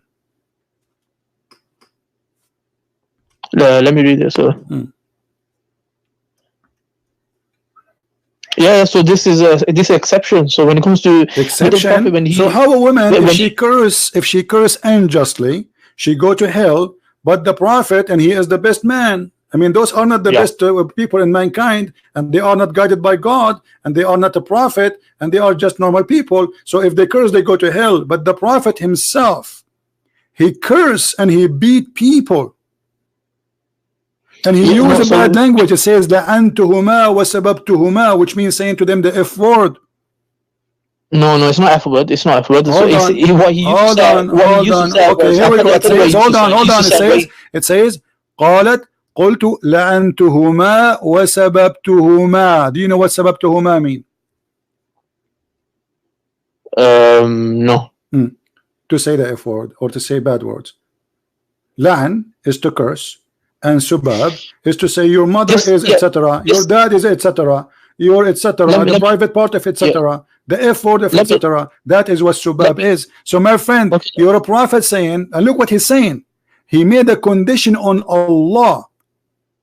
Do you agree that a man, he can make condition with God that anyone he curse unjustly, and he say bad word unjustly to them, Allah will make them as source of listen, so I remember the story. So in the story, what happened was a man came and said that I think the prophet said, like, you know, way haka or something like this, or may your parents lose you and stuff like that. So the man came and he asked you know, this curse, like, what is it? And then the prophet said, my curse, what I'm going to be doing to you is going to be a mercy. So this shows you that whenever the prophet is saying, for example, way haka or something like this, then this is going to be mercy for that individual. How a curse which is unjustified, and he is even beating them. You know, the hadith is saying to us that Muhammad, he beat people and he cursed them. And even there's the hadith different one. It says, if I did whip you, let me find the hadith. So how a prophet he says such a thing? He's whipping people unjustly. He is using violence unjustly. And he is claiming that he made a condition. Can you show, like here he says that if he does it, can you show me where he actually hit someone? Yeah, here we go. It's in front of you. Unjustly. It's in front of you.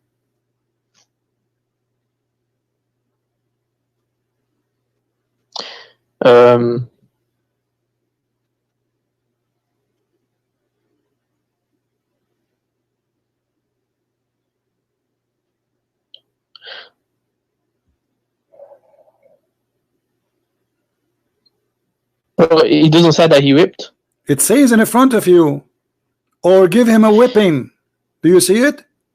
Give him a whipping. Here we go. It's in front of you. What's wrong with you? Him a whipping, no, it says if I give him a whipping, it'll be a source of mercy.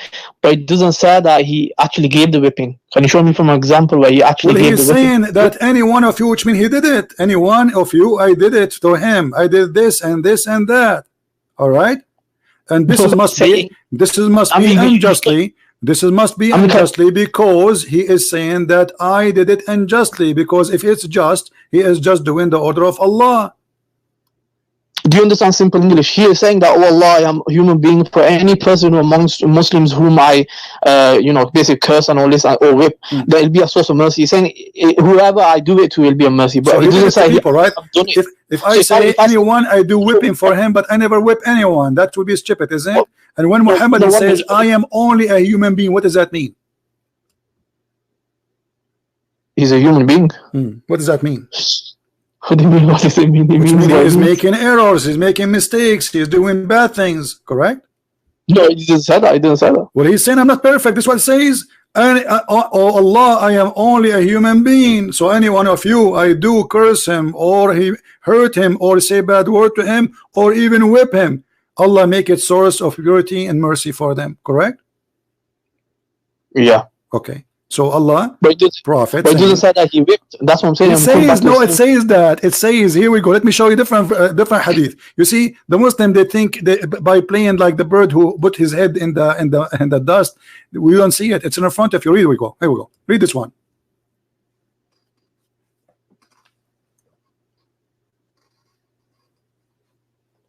Read it. Read it loud. Be proud.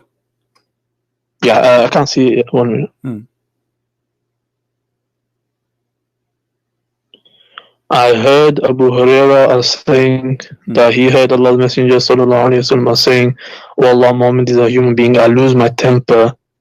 I lose my temper just as human beings lose temper, and I've held a covenant with you which you will not break for a believer whom I give any trouble." What so, is after does it say anyone I curse or I beat? Do you see that? And he is losing temper, which mean he is not doing justly. This is losing temper. Yes or no? No. What do you mean no? It says I lose my temper. What does that mean? It doesn't say I lose my temper for no reason. It doesn't matter what reason is. You lose your temper, that's mean you are doing a mistake. This is what it's mean. Lose my temper. So he is not being wise. He is losing his temper, and because of that he is doing wrong. This is why he's saying this will be a mercy for you. No, losing temper is justified. Losing temper is justified. So if I whip you now by losing my temper, it's not okay. The best way. It's not the best. No, you see, it's not the high level of character, but it's still. What high level? He is beating them. He is whipping them. He is whipping them. It says that or beat. Actually, in Arabic, it doesn't say beat. This is a lie. It says jalattuhu. I whipped. So it says if I. It doesn't say like literally I've already beaten him now. No, it's saying anyone I did that to him, whom or for a believer I gave any trouble or invoke, curse or whipped, make that an expiation for his sin. So Muhammad, he claimed if he beat you, Allah forgive you your sin. Yeah, that's so. With the Prophet of God, when the Prophet of God gets angry, then you should. What happens is that the people would. What happens is Allah would get angry because you're making the Prophet angry. So, in return,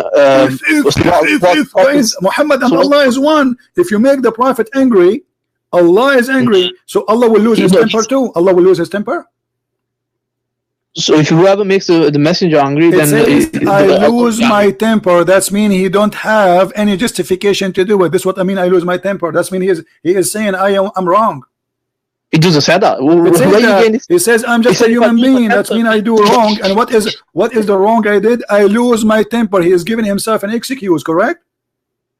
No, you're deceiving again. When I say I lost my temper, does that mean I'm saying that I am doing wrong? I lost my temper. Sorry.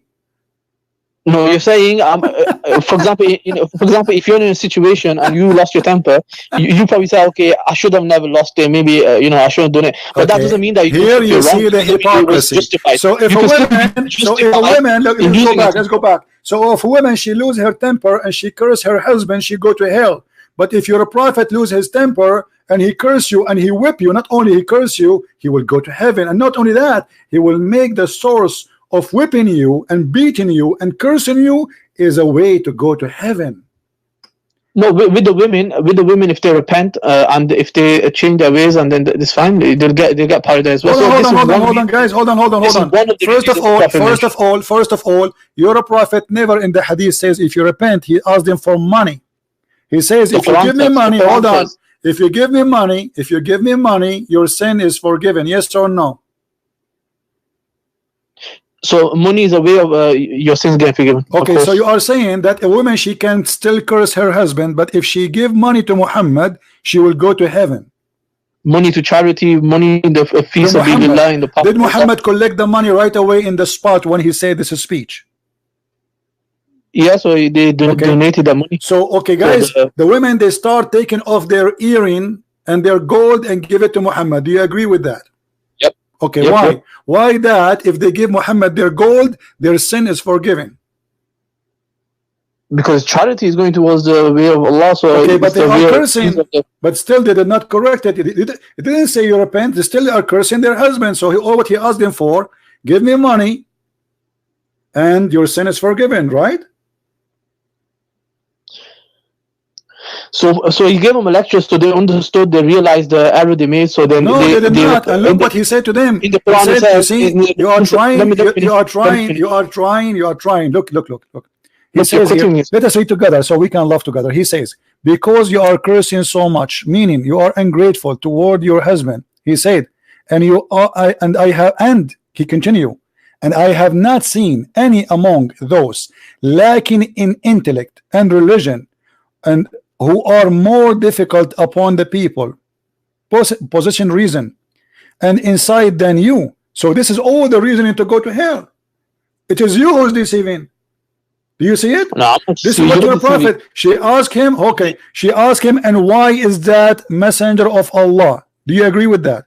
The women, she said, and why is that messenger of Allah? Okay, what is the full answer of Muhammad? From here all the way to here. So he said because of your cursing. So he mentioned that. No, he did not stop with cursing and that's it. No, he said because hold on. No, don't lie. Because you are cursing so much, meaning you are ungrateful toward your husband. And he said, continue. And I have not, this is and continue. I have not seen any among those lacking in intellect and religion, who are more difficult upon people possessing reasoning and insight than you. This is the reasoning. I've already answered that. So no, you did not. You did not. You did lie. You said because they are cursing. But Muhammad did not stop with cursing. He continued saying that they are stupid and they have a defect. And then when a woman, hold on, and when a woman she inquire, hold on. When a woman she inquired about his first answer, why we will go to hell, he said, a woman among them, she said, and what is the deficiency in our intellect and religion? He said, the testimony of 2 women among you is like testimony of 1 man, and the deficiency of your religion is menstruation. Let me ask you how that can be deficiency. How that can be deficiency of the brain and religion. Go ahead. What, the testimony? How that can be deficiency? Deficiency because they're a bit more emotional. You see, in terms of, we know women are more emotional, so that's why they may react. The Quran does not say that. You are lying. The Quran does not say that. The Quran says, so if one of them err, the other one correct her. So the Quran assume that women, they have half a brain. 2 women, they will make 1 man. No, it doesn't say half a brain. See, you're adding a lot. So he first hold on, okay. What it's meant, okay. If the women, okay, hold on. Does it say here deficiency, or I'm making things up? Yeah, it says deficiency. Okay, so deficiency mean what? You speak English better than me. When I say that somebody have deficiency in the wisdom, what does that mean? They lack some tiny, maybe a little bit of wisdom or something. So thank you very much, God. He just said that women, they have little bit of wisdom. So if I say half a brain, I'm not exaggerating. Actually, you just made it worse. You just said they have little brain, not half a brain. You are the one who said that. You said they have little wisdom. What little wisdom mean? That means they are stupid. You are saying that women are stupid. Are you disagreeing that women are not more emotional? Do you disagree with that? I disagree. My mother is a woman. She knew the Bible from the cover to the cover, and she can debate any bishop in the world, and she will destroy him if he make a mistake. And she is a woman. She knew my books. I was studying law. Shut up. I was studying law. She knew all my books by heart, and which I don't even know. She asked me a question I never even go through. So this is a woman. So it's a stupid to say, don't you agree? You just agreed, according to you, that your woman is a stupid woman with respect to her. How you do that? I asked you a question. I asked you, is a woman more emotional than a man? Yes or This no? is not about emotion. We are talking about deficiency in I'm the asking you. wisdom. Stop being a liar. Stop being a liar. This is not about emotion. This is about deficiency. This is about emotion. In her intellect. Do you see what your prophet said? Deficiency in her intellect, not emotion. Did he use the word emotion? Here is not mentioned emotion, but it said it says intellect. What the word intellect mean? What the word intellect mean? In decision making, sometimes they might. What intellect mean? No, intellect does not mean decision making. You speak English better than me, so how come now you don't know what intellect mean? We can go to Google right now and see what Prophet Google say. The understanding, basically, in certain matters. Okay, so they are not wise, as you say, because they're more emotional. That's why. That's the reason. So they have a lack of reasoning and understanding. That's mean they are not. They have intelligence problem.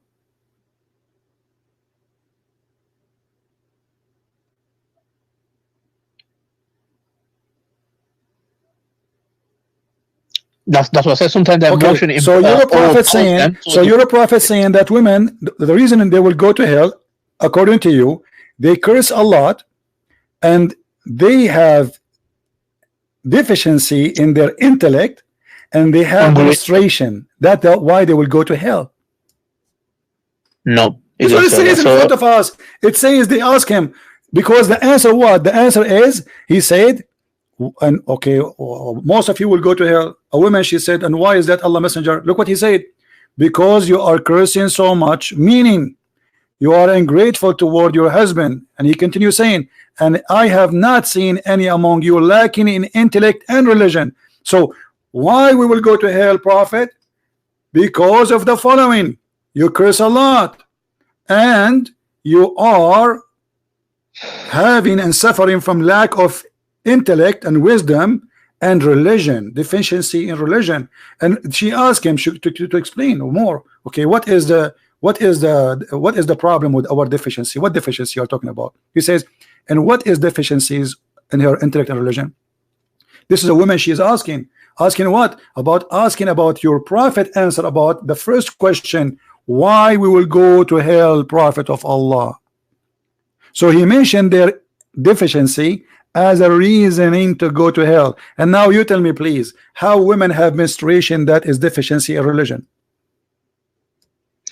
In religion, because they don't be praying, so they lack. Sometimes they may lack in spirituality, in and whatnot. So that's why they're a bit more receptive towards. Okay, who is the one who forbid them? Who is the one who forbid them from praying when they have menstruation? So Allah made this as a means of mercy for them. Okay, so how a mercy became a curse on them to go to hell?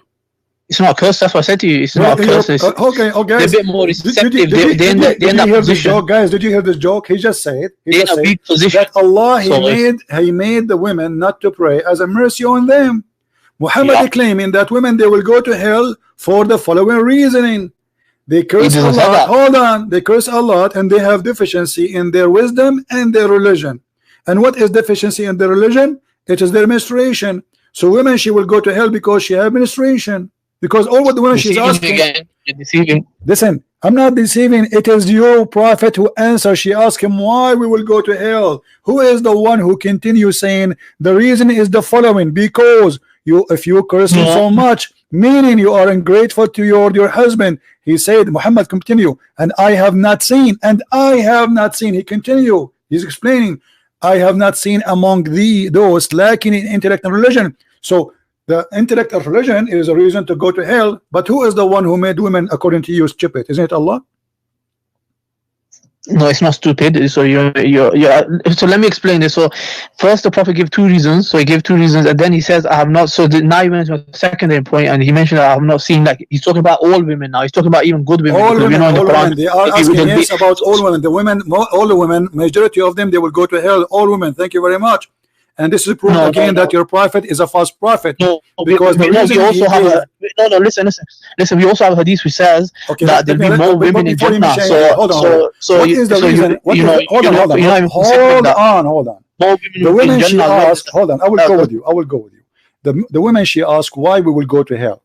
Why your prophet is quoting that they have a lack of intellect and they have deficiency in their brain and their religion. What is the purpose of that if this is not the question? Are you saying to me that your prophet was a stupid person? He talked about something she did not ask him about? You're stupid, more like. Well, here we go. You are saying to me this is not the reasoning. But Muhammad, she asked him, Okay, what is? She said to him, and why is that Allah Messenger? Why is that what? Why they will go to hell? Correct? So why Muhammad is talking about? Why Muhammad talking about their deficiency in their brain and in their religion if this is not have nothing to do with the topic? Okay, I'm gonna explain it one more time. So he mentioned basically the ungrateful towards the husband and the curse and whatnot. So then he said that I am not seeing. So this is a secondary point. So he said he's saying this because he's saying that point? Did you just say this is the second point? What secondary point you said? Thank you, guys. Did he say this is a secondary point? Secondary point of what? To go to hell, right? I'm telling you, yeah, no, not go to hell. But I'll tell you why. So why he's talking about it? If this is a secondary point, you said you are the one who said, not me. This is secondary post. So there's a point number one and there's point number two. Okay, point number one and point number two. Why we call it number one and number two if they are not connected? So that's the main reason you already gave. Then the second thing he's saying that they're more receptive to do these things. So they're more like inclined to do it when they're not praying, when they're in this condition. So okay. So you are saying to me now, look how stupid what you just said. Let me show you how stupid what you just said. You are saying that women, they curse their husband because they have a lack of intellect. Is that correct? No, I said so you can say give me an answer. Yes or no? Yeah, the lack in intellect is so they're more emotional. Listen to this. Listen to this. They make people listen to this madness. He just said that women, they curse their husband because they have a lack of intellect. That's mean Allah is the stupid because he is the one who made them. He created them this way according to you, and yet Allah will punish them for have lack of intellect. Who is the one who made women have lack of intellect? They have free will to do what they want. Free will? Intellect has nothing to do with the free will. That's a lie. Intellect is something you are born with. This is your brain. You cannot fix your brain. You cannot make it better. You cannot make it worse. You cannot do anything. So if Allah is the one who is the one who gave you intellect, Allah or you? So Allah gave the intellect. What I'm saying, the emotion kind of overpowered them. Don't play stupid now. Don't play stupid. Okay, who is the one who made them emotional? Allah made it for a reason to look after the kids. So Allah, He made them emotional according to you, and He gave them a lack of intellect, and Allah will send them to hell because of what He made them. How stupid that is. No, He will not do that. This hadith is there to remind them to not do this. Guys, look at this. This guy, he called me to say I am deceiving, and then at the end he agreed. And the following, that women, they curse their husband because they have a lack of intellect. Did you say that? Yes. You said to me I was deceiving by saying that women, they will go to hell because they have a lack of intellect and they have menstruation, and you are the one who just agreed that women, they are doing that. Hold on, everybody heard you. You are the one who agreed, saying that women, yes, they curse their husband because they have a lack of intellect and they are suffering from those things, which mean the menses too. So women, they curse a lot, guys, because they have a lack of intellect and they have a menstruation, and this is why they will go to hell. Okay, did you want to answer my question? I got a question about the Bible. I think it might turn to. So you agreed that I am not deceiving. It is you who was deceiving, and you got busted. No, I already answered. But let's go to the Bible now. You agreed. Everybody heard you. Everybody heard you saying women, they curse a lot because of those reasoning. Because they have a lack of intellect and they have deficiency in the religion. Did you say that, or are you fabricating? Listen, are you able to take criticism of the Bible? I never ever heard you. You are just trying to change the topic. That's all they are trying. Your prophet got busted with his intellect because this is a proof that Muhammad is suffering from stupidity. How he say that women, they will go to hell? How a prophet of God claiming that whatever he say is coming from God, and he claimed that women, they have a lack of intellect, and the proof of that, the testimony of a man is equal of 2. How that can be unless he's stupid? Because who is the one who put this rule? I'm going to show you're a hypocrite. In the Bible, you have similar things. You are trying to change topics. You are humiliated with your cult. You speak about the Bible? Let me read the Bible so we can laugh at you. Go ahead. Okay, it says it is a shame for a woman to speak in the church in the 1 Corinthians. It says to chop off her hands for saving her husband's life, so you chop her hand off. It says a husband going to quote the whole Bible over her, the head of the woman is a man. Hold on. You see, you are a hypocrite person.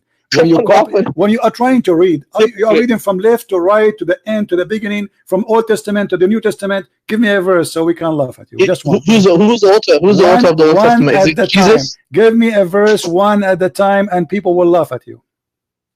Okay, one at a time, no problem. It says, for it's a shame for a woman to speak in the church. Why is it a shame for a woman to speak about in 1 Corinthians? No. Women, in the same chapter, you will see, in the same chapter, it says that women, they can prophesy about God, which means women, they are prophet of God, when they are forbidden to be prophet in Islam. Shut up, hold on. So he is saying that women who speak about things have nothing to do with being in a church. There's some people, they go to the church and they start talking about cooking. So it's a shame for women to do that, because the topic here, it was about a woman speaking out of the topic. So the topic mentioned an answer for that, and you are a hypocrite. Otherwise, do we have, let me ask you, do we have in the Bible prophets who are women and judges? Yeah, but they are no. So how they will prophesy about God and yet they cannot talk in the church? That is your false interpretation, and it's what the Muslims do. When we show you something, we show you interpretation by Ibn Kathir, Al-Qurtubi, Al-Tabari. You will not find any Christian saying what you are saying. You are a hypocrite. Now we go back. Let me ask you, can a Muslim woman speak in the mosque? Of course we can. Can you give me an example? Where she can speak. I thought the women, she cannot go to the mosque with the men. She can. The Prophet said that do not forbid your wives from going to the mosque. Yeah, but not with the men, right? He said this. Are they going to go with the men? No, they can go on their own. There's a woman that used to go at night time on her own to the mosque. Okay, let me ask you. If a man, he is praying, and a woman, she is laying down in front of him in the mosque or in his house, is that okay? In front of him? Why would she be in front of a non-relative man? Related man? I'm asking you, if a man, he is praying. Yeah. And his wife is in front of him, laying down. Is that okay? So are you talking about husband and wife? Yeah, a woman and her husband. Yeah, she can lie, because we see with the Prophet, Aisha anha, she was it was a small room, so she used to lie in front, and then so then the Prophet used to pray in front of her. So guys, notice here, Aisha, she is laying down in front of the Prophet. So while you're a prophet, he said that the three things will interrupt the Muslim prayer: a dog and a donkey and the women. Yeah, that's because if it crosses, so if the woman or dog goes past, so what happens is the prayer will I think it interrupts or breaks maybe. Okay, so if a woman she lay down in the front of you in the street and you are praying, is that prayer is accepted or it's rejected? It's accepted. Read what your prophet is saying. There's a difference between going past, and there's a difference between lying in front. And plus, the example I said is only between husband and wife. So if it's a non-mahram woman who's not relative, then it's then you shouldn't be even praying in front of her. You shouldn't. Why? So how you Muslims being hypocrite? You pray in the park. People, they walk in front of you. Women, men. Why you are praying in the park? We have sutra. So when we have sutra, I can show you the Muslim praying in the street and people crossing the street in front of them. What sutra? Women and men and kids, and they have even their dogs with them. So Muslims are here. Yeah, praying in the street. Yeah, that'd be wrong. They should have a sutra from them. Let me ask you, how a dog and the women and a donkey will disturb your prayer, will not make your prayer accepted by Allah. How that? It's even with a man. So even if a man it comes in a hadith where it would be better for a person to wait 40 except of walking past him. So it doesn't apply just for women. Why a dog and a donkey and the women, they will make your prayer invalid? So it's a distraction and they shouldn't go past. How so the distraction will happen? You are praying to Allah. Of course. Who is distracted? Who is distracted? Allah or you? You are, of course.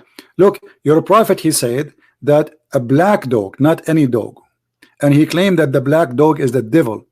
Why only black dog can destruct you, but a normal dog he cannot? A white dog or a blonde dog, he cannot destruct your prayer.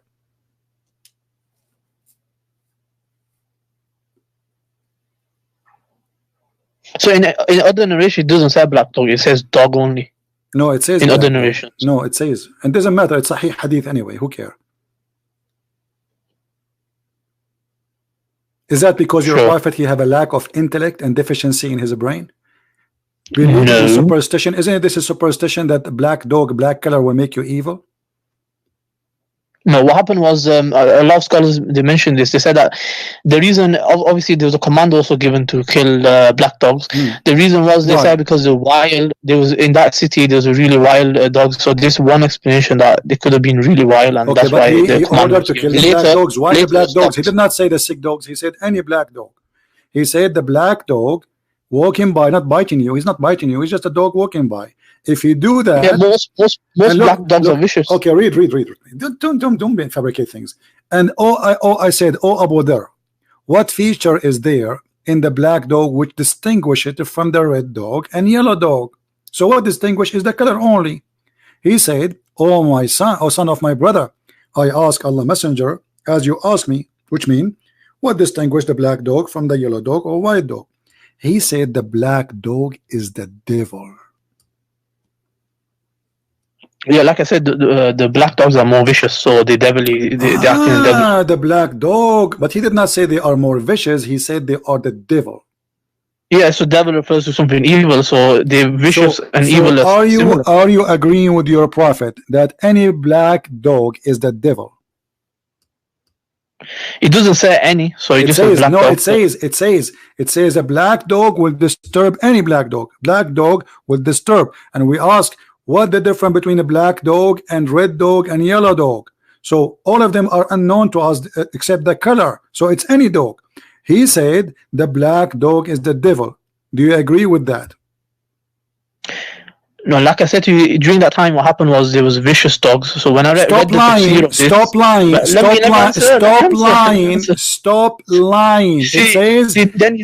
the black dog. Okay, hold on. Does it say a specific dog or only the specific about it is the color? Read with me. He mentions the color. Okay, so the only thing he mentioned is the black dog, not a specific dog. Any black dog is the devil, yes or no? It must have been in that city only black dog was causing. My friend, what city? Who cares? The black dog is the devil. Is that a fact or it's a lie? Yeah, generally they act more vicious and generally, guys, this is science. According to this guy, generally black dog are more vicious. Okay, let us say for the sake of argument they are more vicious. Why he said they are the devil? It's part of the language where they refer to something evil, something bad. So, yeah, so the yellow dog is not the devil. The red dog. Don't tell me metaphor. You are a liar. Don't tell me it's a metaphor. You are a liar. Black color in Islam is always for the devil. Yes or no? Of course not. Bilal radiallahu anhu, he was black. Okay, hold on. Who is the most person Allah he's in paradise. Okay, Bilal in paradise right now? Did your prophet made fun of his head? Did your prophet he made fun of his head? How he looked like? In that hadith, you're talking about a hadith which I've read also. It doesn't say about Bilal radiallahu anhu, number one. Number two, no, it was about Bilal. It was about Bilal. Why you are lying? It was specifically about Bilal. Sure. It was about Bilal. Okay, let's have a look. Do you have it? Read it. Who is the Ethiopian who Muhammad, he made him a leader of fighters to attack? It was an Ethiopian man. Who is that? It was Bilal. What? Show me. It's in So it front of says- you. The Prophet the said, Prophet- listen and obey your chief, even if he is an Ethiopian, who his See, head I- is I- like a I raisin, already know this were hadith. made your chief. You read it. Listen, I already know this hadith, yeah. So this hadith doesn't. I said to you Pacific hadith about Bilal, and you said yes, there is a Pacific. Okay, hold and on. then you show So me. if I a show random- you, if I prove to you that this is about Bilal, what you will do? I'll be shocked about it. It'll be something to research more. Okay. But here it says You will be let shocked. me- What does that mean? What does that mean? What does that It'll be mean? a point. No, It'll be a what? point of research. It'll be a point of research for What me. does that mean? You said you will be shocked. No, I want you to tell me what does that mean? You will be shocked. Are you going to leave Islam? No. So why you are saying you will be shocked? It's stupid to ask someone, are you going to leave Islam? Why would No, you I'm leave Islam asking on you. You basis- said you will be on- shocked. You it's- said you will to be shocked. research it. What is I mean- shocking for you about it, my friend? Look, Everybody heard you. Everybody heard you saying you will be shocked. What is going to be shocking about it? It'd be shocking because the hadith that you showed, it was actually talking about generally. Even if a person looks bad, if he's got a My friend, raisin head, I'm then asking you you if accept this is that. about Bilal. So- If this is about Bilal, what you said you will be shocked. What is shocking for you? في غير معصية Hold on. We have وتحريم here. طاعته. What is going to be shocking for you if this is about Bilal?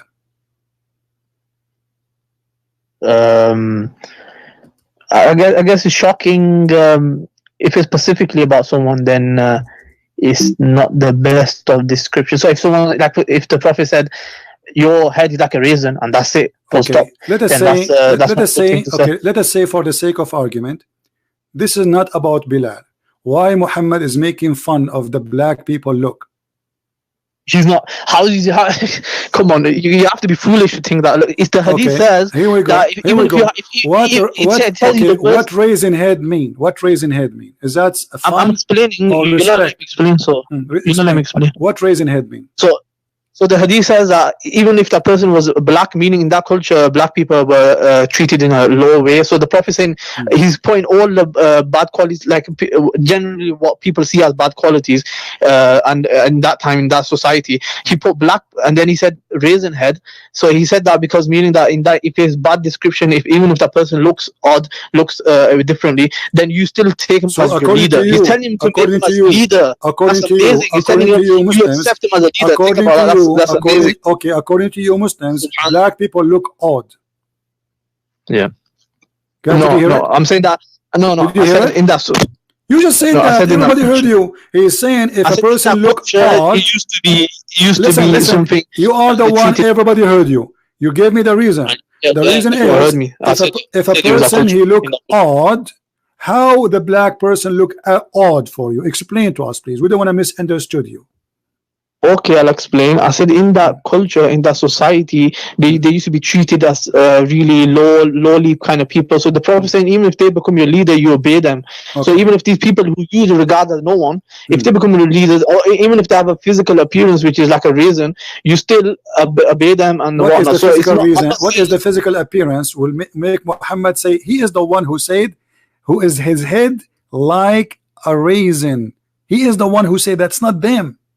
It's your prophet. What? It's your prophet who is using a very racist statement. It's not them. That's not The- racist. the- That's not racist. What you're So what raisin mean? What raisin mean?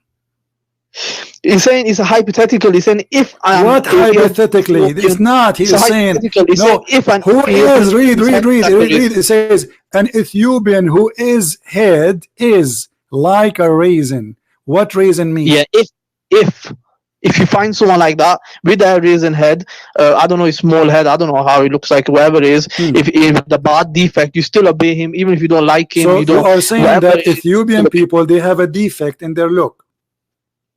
okay. Don't you think it's amazing that he said to him to listen or obey to someone like this? Okay, let me That's ask you. amazing. How's You that's said, hold on. anti-racist? What are you on about? You That's said, anti-racist. okay, you said, You're you making them said, leaders. okay, hold on, You're hold making on. them leaders. Hold on. You said that black dogs are vicious. Is black people vicious for you? No. Okay. Did Allah say that the most people he hate, or the man he hate, is a black person? What? Did Allah say that the most person ever he hate, he is a black man? The most person he ever hate was a black man. Yes. It might be a Pacific black man, but it's not going to be generally why he is a specific black man. What about the white people? Why the most person Allah he hate is a black man? Like I said to you, it might be a Pacific. Okay, why the most? Because this black man, he did beat everybody. What he is exactly? What your God said, that he is a black man, correct? See, you're deceiving. You're a very good deceiver. I can tell you that. I'm just reading what is in front of me. It says that he is a black man. So what is making him unique that this person is a black man? Why is a black man? Let's look at this. The most hateful among the creation of Allah is one black man. The most safer among the creation of Allah is one black man among them Khawarij, among them. So he's talking about a specific person. One of his hand is like the. No, by the way, it doesn't say Khawarij there. This is the fabrication and translation. This is why it's. Of course, he's talking about context. It's going to be contextualizing it. It doesn't matter. Read the hadith. There's no Khawarij. No problem. So he says the most hateful among the creation of Allah is one black man among them. Okay. Why the most person Allah he hate is a black man? Why? It's just a description. Like the reasons, it must mention the reason afterwards, doesn't it? Have you ever heard of somebody? I've read this narration. Okay. According to your God, according to your prophet, the unique about this man is his color, correct? The unique about him will make him the most. How we recognize him? By the black color, correct? So now you Muslims are looking for a man. He's a black, and that black man, he will be the most hateful person hated by Allah. Is that correct? We're not looking for him. We just know his description. Yeah, but now you are This is a prophecy, correct? This is a prophecy or not? I haven't read this narration. What is it about? What's the whole situation about? Is it about the one that's going to destroy the Kaaba? Doesn't matter. Doesn't matter about who. What is Muhammad? He saw a dream. Now he's the one. Okay, you just mentioned this. Why the one who will try to destroy the Kaaba is a black man too?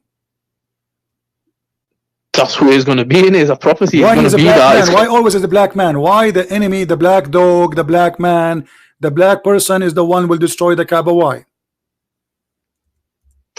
If that's who is going to be, that's who is going to be. What do you mean? Why?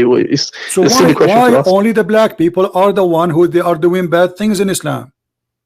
Where is the white people there? The white people they will not try to destroy the Kaaba. Only white people. Was Al-Qurmuti a black person or white person? He was a white person. So how come your prophet did not prophesy about him? He prophesied whatever he wants to prophesy. He doesn't need to prophesy. Okay, he prophesied. Thank you. He prophesied about whatever he liked to prophesy. So he's a prophet. Right. How come he could not figure out that the one who will destroy the Kaaba for real, all of them, because the Kaaba destroyed by many times, by Al-Hajjaj, by Al-Qurmuti, by many people. Why he did not prophesy that the one who will destroy the Kaaba is a white man and he is an Arab? Instead, he is claiming that the one who will destroy the Kaaba is an Ethiopian. Well, I don't know why. How can you get into? What do you mean you do not know? What do you mean you do not know? You are the Muslim, not me. Why you do not know, my friend? Why you do not know? Why you do not know? Okay, isn't it obvious? Okay, this black man, he will destroy the Kaaba or not? He will, yeah, he will break the Kaaba. Okay, so where is Allah, the one who protect the Kaaba? What happened? So Allah will allow it to get broken. Why Allah allow him? Why Allah allow him? Why Allah allow him? Allah sent him to destroy the Kaaba? No, Allah allows him, meaning that He doesn't intervene. With the Surah Quraysh, for example, Allah intervened. He sent the stones from the sky. Okay. Whereas in this case, how come Allah? He have a chapter. It's called the chapter of the elephant to protect the Kaaba. And at that time, the Kaaba have more than 360 idol around it, and Allah sent bird to protect it. But this is, at that time, it was a pagan religion there, hundreds of pagan religion there. Why Allah protect the Kaaba when at that time it was najis, and Allah will not protect the Kaaba? Allah does whatever He wants to do. Allah, He does whatever. So Allah, okay. So when this black man, he will destroy the Kaaba, is he sent by Allah? He's not sent by Allah. This, where does it say he's been sent? You don't say that. Isn't it Allah who says that all bad things happen is by Him? Let's have a look. So you're switching, remember, you're switching topics. No, we are not. We are talking about this. We are trying to see who is the one who sent that. Who is a black man? Who is the one who allowed the Kaaba to be destroyed? Allah. So who is the one who made this man destroy the Kaaba? Isn't it this is all decision by Allah?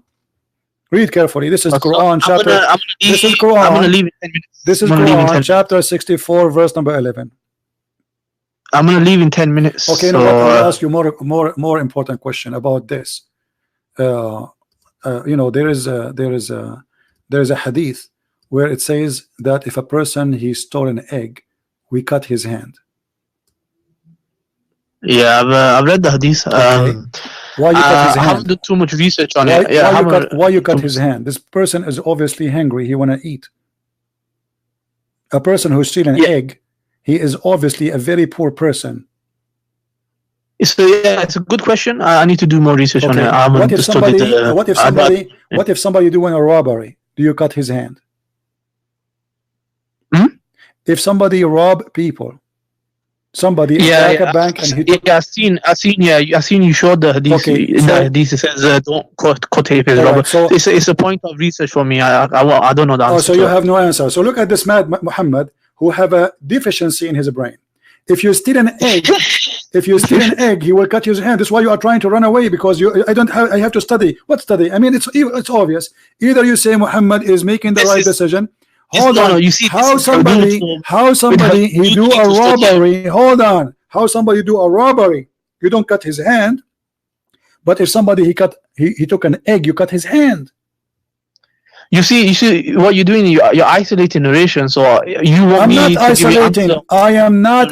I'm showing you the reference, and all of it is sahih. So you give me what kind of a prophet? If somebody is steal an egg, we cut his hand. If somebody betray, which means you put him in the cashier machine, he take all the money in the cashier machine. He is not a thief in Islam. He is just a person betray the trust. If somebody go inside the store, he put a gun in the head of the guy who worked there, and he take all the money, he is a good guy. We don't cut his hand. But if somebody stole an egg, we cut his hand. What is wisdom in Islam?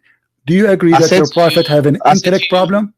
I can't make a judgment on isolated. Why you cannot make a judgment? Is that because your prophet obviously is a crazy man? Is that because your prophet is a crazy man? No, because you're a deceiver. What happens is give me the reason. You do not need to study about it. It says if you do a robbery, we don't cut your hand. If you do steal an egg, we cut your hand. Very simple. What study about it? I mean, what is study? Listen, you deceive people. What you do is you only isolate narrations. You put. Okay, tell me how I am deceiving, my friend. This is the hadith. There's no beginning. There's no end. This is the hadith. This is the hadith in full in front of you. What isolating? What isolating? Your prophet said this is an order. This is an order. This is an order. If somebody he stole an egg, we cut his hand. If somebody steal an egg and up and more, we cut his hand. But if somebody do a robbery, we don't. How that can be a teaching of a prophet of God? And this is a sahih hadith. Like I said, it's a point of study, so I need to go study this. It's not point of study. It's point of if it's point of being coward, and you are ashamed. You are ashamed of the stupidity and the intellect of your prophet. He have no intellect, because it's logical. If somebody stole an egg, we cut his hand. Then if somebody stole something more, we should cut his hand. No, if it's a robbery, You want to speak about the Bible again? Here we go. Here we go. You see, I give you a chance. I give you a chance, and I got you busted. You want to speak about the Bible now? I'll bust you on the Bible. I thought you have 10 minutes and you want to leave. I got 5 minutes left. Okay, my friend, I will give you a chance to talk about the Bible if you stay with me 1 hour more. What do you think? We could do that some other time, actually. Why not? Why not now? I want you to get me busted in the Bible. No, I think we do some other time. No, brother. Why you don't get me busted, brother? I am desperate. I've already kind of busted you, showed you deception. You see, you are a coward. You are running. You cannot talk about the Bible. You cannot talk about the Quran. You know nothing about your religion, and yet with no shame, you claim that your mother, with my respect to her, I respect your mother more than you. You said that your mother, she have a defect in her brain and she have emotional problem. The fact you're a prophet is the one who beat people and who lose his temper, and I showed you the hadith. So you're a prophet, have the emotional. You're a prophet, he have an anger management problem based in his words. He curse, he say bad words, and he beat people unjustly. What kind of a prophet he is? Yeah, continue deceiving. You can deceive how you want. I showed you the hadith. Did I show you? Did I show you that? Did I show you? Did I show? Abdul, and then did I show the hadith or not? Did I show the hadith that you're a prophet, he beat people unjustly, and he said I lose temper? No, did I show? No, you didn't. I did not, guys. Okay, you see the coward? You see the liar? You see the liar? You didn't show. I did not. You didn't show that he beat. You didn't show he beat. He made a prayer. No. I showed you he beat people. Let me do it again. Everybody will laugh at you, guys. He just said I don't beat people. Here we go. Read the hadith again. Deceiving. Read You're adding your own stuff into it. Read it. It's in front of you. Everybody will laugh at you. You are a liar again. I mean, we showed you already, and you did read it already. And you are saying to me he don't beat people. Curse or beat. And actually, it does not even say beat. It says I whip them, which a lot more harmful. He will leave mark in their skin for the year to come. So why you are saying he did not beat them? Apologize for lying. Let me read it 1 minute.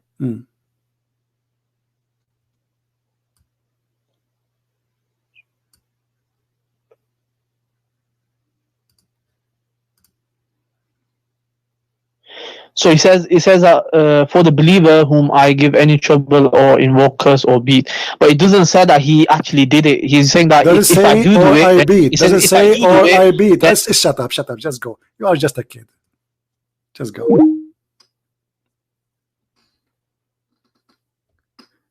Do you see how they play games? But it doesn't work with us. It doesn't work. The women, they have a bad temper. They will go to hell. Muhammad claim, according to this guy, they have emotional problem. We have a prophet. He's saying it clearly. I beat people unjustly. I whip them. I curse them. I'm just a human. I'm just a human. But if you as a human do that, the gate of hell will open on you. And not only that, he claimed that he made a condition with Allah. Condition? He made a condition with his God. Have you ever heard of a madness more than this? That anyone I beat him, Allah, you take him to heaven. So look at how hypocrite he is, trying to cool down those who was he unjust to them, saying to them, okay, I did beat you, I'm just a human, but I have a good news for you. Anyone I beat or I curse or I humiliate unjustly, that will make your way to heaven. So now all the Muslims, they will wish to go to Muhammad and get beaten by him, because it is the way to go to heaven.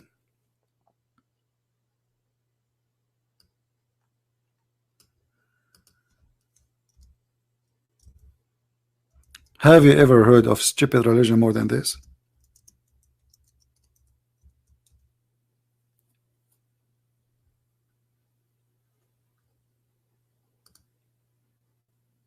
And the smart Abdul, he calls saying, I want to show that you are deceiving. And then foolishly he admitted that women, they have saying, according to him, that the reason for them they curse because they have deficiency in their brain.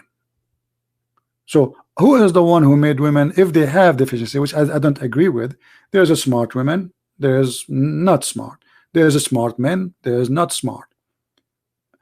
This has nothing to do. Actually, the Quran speak about memory, the fact memory of women have a lot better, or better more than men. Go with your wife to a dinner with your friend, your family, and come back. Ask the husband what they ate in the dinner. He will not remember. He will not remember even what he have in his dish. Ask the woman, she will tell you what their earring they were wearing, the perfume, the dresses one by one, the shoes color, the hairstyle. So who is the one have deficiency? Women, they can remember what you dressed last year.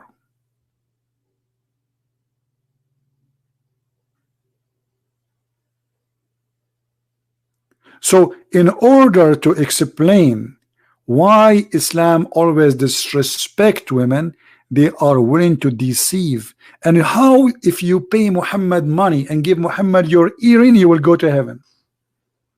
There's only one thing all scammers they share. They want your money.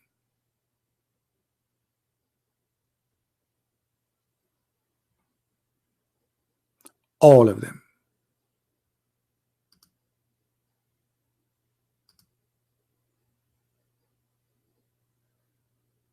Oh, this banner was there for long. Sorry,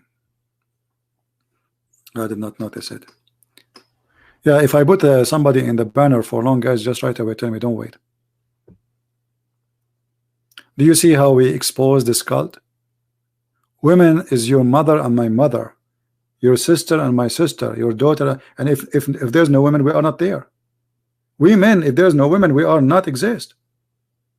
And if a woman have menstruation, and that is will be make her a defect, that is defect of who? I will tell you this is defect of who? Of the stupid one who believe that this is the deficiency. Actually, women, they go to the doctor if they don't have menstruation. It is the opposite. A woman, she have menstruation, she is not suffering from deficiency, you idiot. It's your God who is suffering from deficiency, claiming that women, they will go to hell because they have menstruation. They have defect in religion, and you are the one who said to them, don't pray when you have menstruation. And why? He said, because Allah have mercy on them. And then you punish them for having menstruation and not praying. How stupid that is. Islam is a collection of stupid rules made by a mad person. Even the Muslim, they agree and they say he is illiterate. The fact he was not illiterate, he was stupid.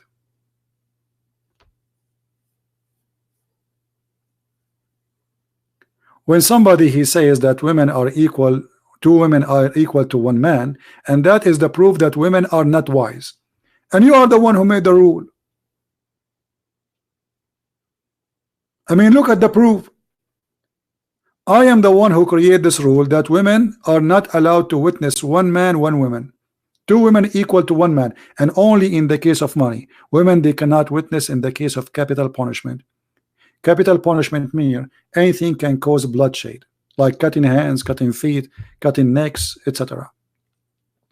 They can only witness in borrowing money. Two women equal to one man, and Muhammad using that as a proof that women have a defect in their intelligence.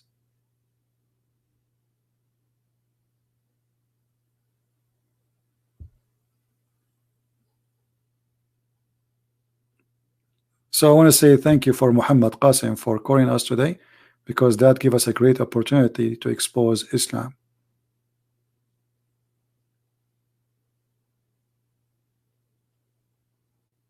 All what Muhammad want is their money. and then he start collecting their earring, their bracelet. This is the purpose. Scare them so they will give money.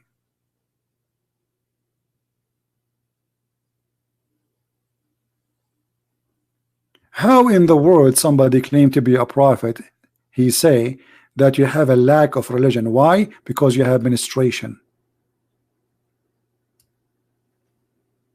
How you say that they have a lack of intelligence by making a rule saying you cannot be an equal witness in the court?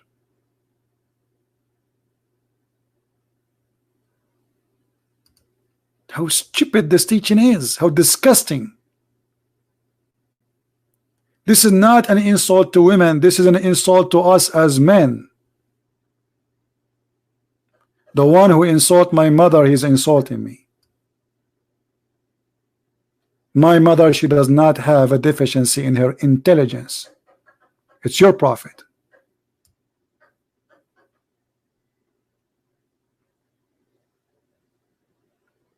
Only foolish people, they come with such teaching.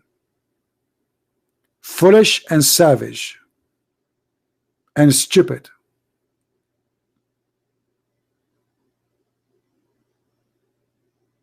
It's very obvious that Muhammad himself, he is suffering from deficiency.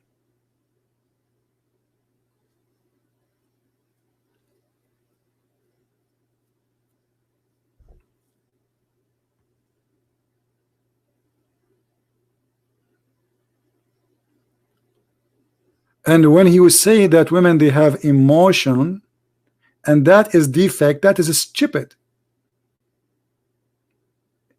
Emotion of the women is a gift. It's not a defect. The mother sacrificing her life for her children is not a defect.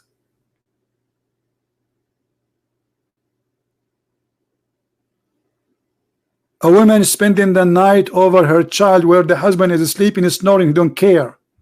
This is not a defect. That is a gift from God.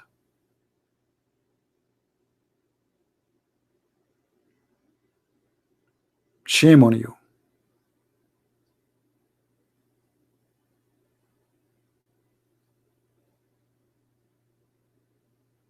What we see in front of us is very sad religion. Imagine how Muslim women, they suffer. And you see some Muslim women says, I'm proud, I'm proud. Yeah, you're right. We know how much you're proud. You are proud that there is a prophet. He call you that you are stupid and you have deficiency in your intelligence. How proud? I'm proud to be a Muslim woman. You see many of them in YouTube. You go like there's a show. It's called TED Show, and they bring a Muslim woman to teach how Islam respect women. Islam respect women? How? Before Islam, Muhammad was working for a businesswoman. Her name is Khadija. She was the boss. After Islam, women like Khadija, she wear a burqa. She is a subject of sexual entertaining. She is not a human being no more.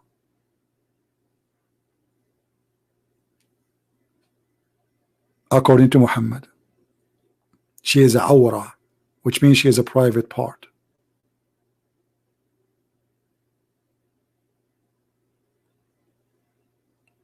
My friend, the man who disrespects women, he is disrespecting himself. In case you do not know, you are part of a woman. Your mother, she hold you inside her for 9 months, and you have her blood, and you have her DNA, and you have her body. You are just insulting yourself. Your dad did not hold you for 9 months.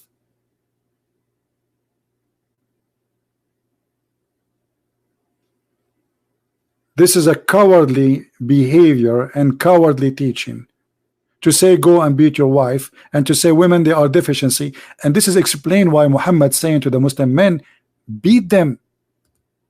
Beat them. Why? Because they have deficiency in their brain. How we can fix this deficiency? By violence. How we can fix it? Make them obedience. What kind of religion this religion is? This is a cult. This is disgusting. You will not fix the problem with your wife if you beat her. You just made a person who live inside your house hate you, which is very dangerous. That's mean you are a fool. Very fool. You see, I am not worried about an enemy outside of my house, but I will be so worried about someone I made him an enemy, or I made her an enemy in my home, because she can do a lot of harm. You lost her respect. This is number one, by beating her. She don't like you. She will never love you. And now she hate you. And do you blame her? No. What she see from you except beating her as if she's an animal?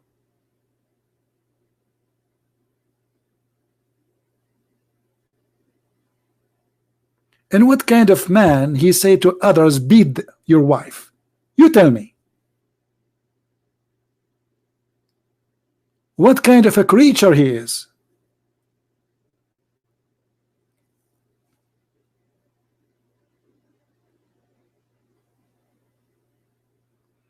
Please guys, don't use a bad language in the text, otherwise we have to block you. No bad language.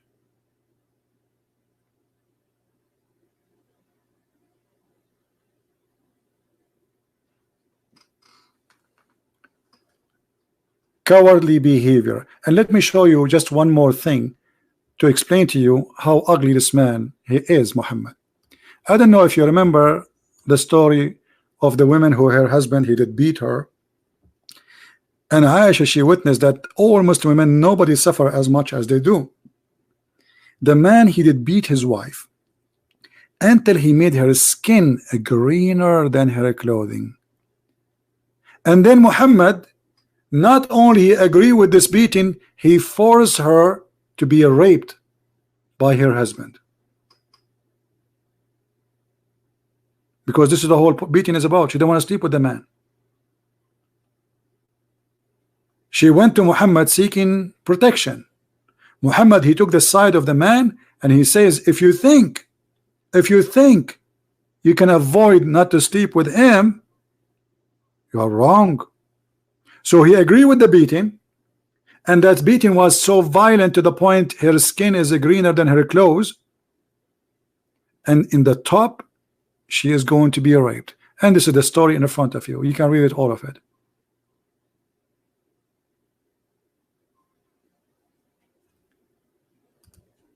One more thing to show you how sick this man is. What do you think about a person who encourage men to leave their wife who is adult and mature and look for a child?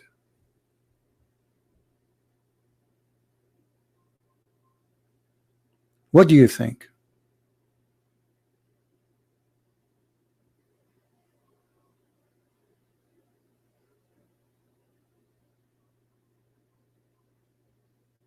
How in the world this man can be a prophet?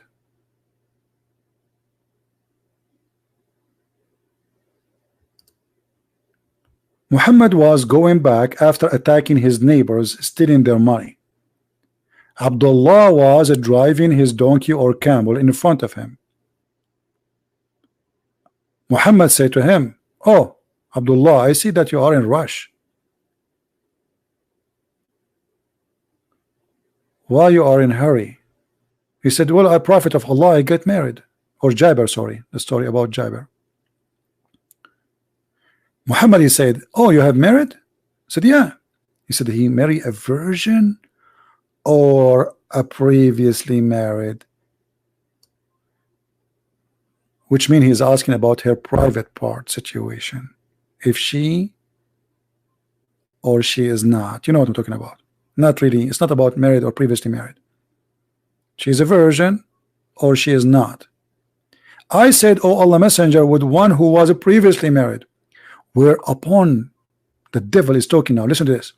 Why don't you marry a young girl so that you could sport with her?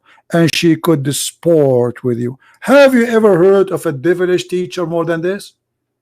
The man is not complaining. He is actually, obviously, he is in love with his wife. This is why he is rushing to go home. Muhammad intervened, questioning the decision of the man who married a previously married woman, saying to him, why? Why you do that? Huh? Why you marry a woman? She is adult and she is a previously married. What about you get a young child so you can play with her? What the purpose? To play with you? Can you imagine how disgusting he is? While Jesus teaching us that we should be united in our marriage, loving each other. The man and the women, they leave their parents and they will become one. Muhammad is encouraging his men to hate the women he have and to look for a young child just to sport with her because he's sick. He's literally sick. What do you think if I go right now, and I don't know how many of you here are married, and say, hey, did you marry a woman she was a previously married or a widow?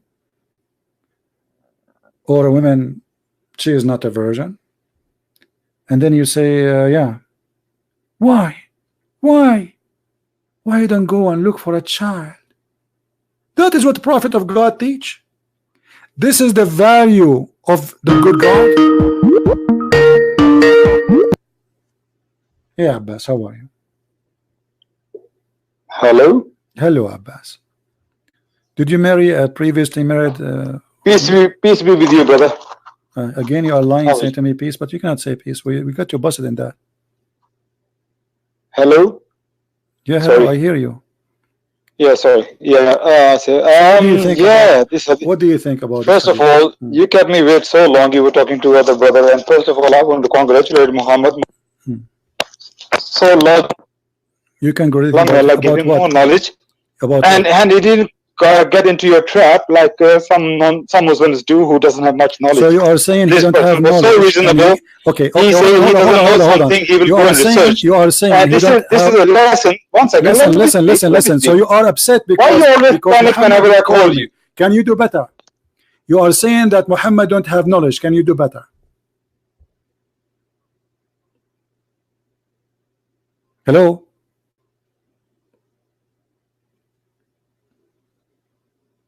Hello. What happened to this guy? Are you there? Muhammad, are you listening? Abbas, you are saying that you are naive and you got into the trap of a Christian prince. Let us see if this Abbas can do better. Abbas, are you there? I mean, the video of Abbas calling me and getting busted is endless. Just search for them and you will die literally laughing. And he's saying that the one who called me before him is a stupid and he is the smart. What happened, Abbas? Where are you? Let me hang up and call him back. I don't know what happened to him. Let us see how smart he is.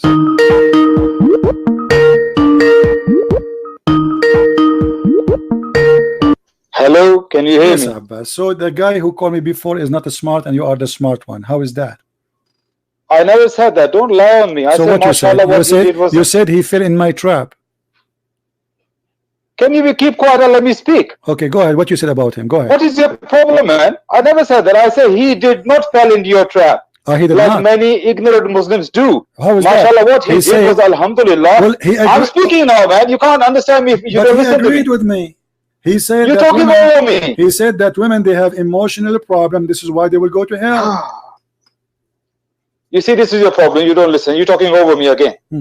If you give me 20 seconds to express my congratulations to him, mashallah, alhamdulillah, he was so good. Okay. What he did, he said if he doesn't know anything, he will go and research, and that's what all Muslims should do. Okay. They should not fall into your trap as you are Satan-inspired person. All right. We should go and research ourselves. Do you have so whatever hadith is, we must go and find out what the truth behind the hadith. Okay, you are calling me now to say I have an answer, or you are calling me to say the same as he said, I will go and search?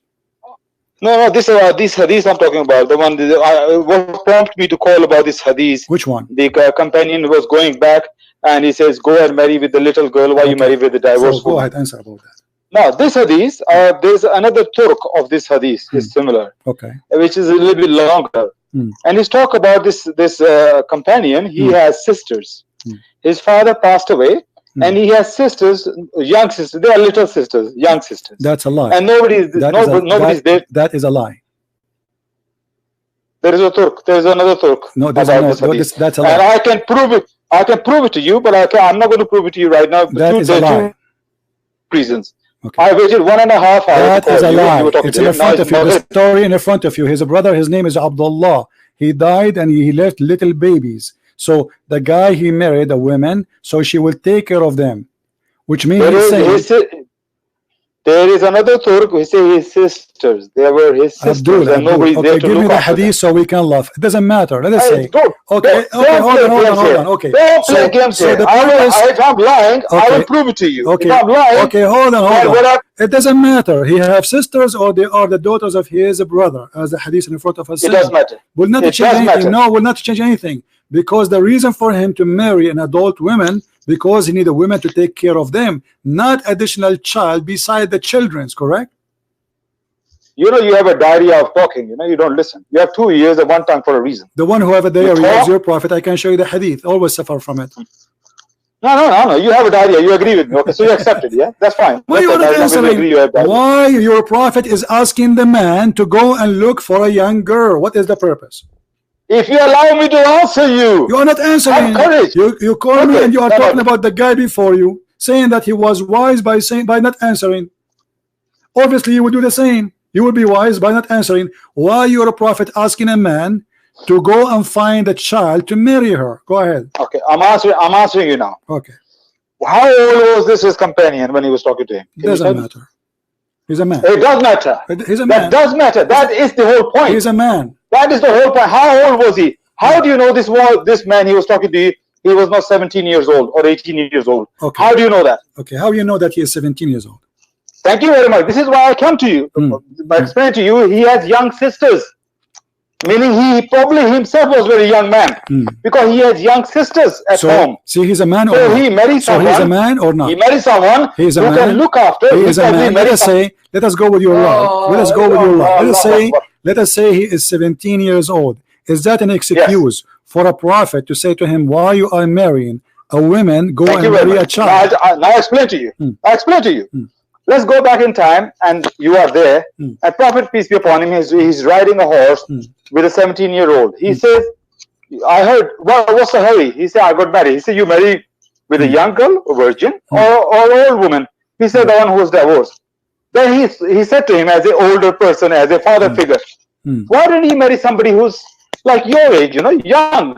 So you can play with her, she can play with you. He feels sorry for him that he has to marry somebody older than him. The reason because she has to look after his family. So he's advising him as a father figure. But what happened in the end? He said, no, I'm happy. He said, okay, no problem. I will give you 1 camel as well. Take 1 camel as well for your family and you. He blessed him in the end as well. Are you done? So why don't you understand? He as an older man, father figure, advising him, you should marry somebody who you can play with. No, I haven't done. So meaning, if you have 2 17 years old, they can have play, they can enjoy, they can do many things. Rather than if you are 17-year-old, you marry with 30-year-old, it's not the same thing. So this is why he was telling him that, but you kind of twisted in a very filthy way, and that's not fair. You're done? I am, yeah. I will give you a 1,000-year diaper supply if you can show me that this person was 17 years old. This is number 1. Number 2. Are you a man of your word? We will see. Are you a man of your word? I am a man of my word. You will get all the diapers you need. Okay, that's it. Done then, done. Now listen.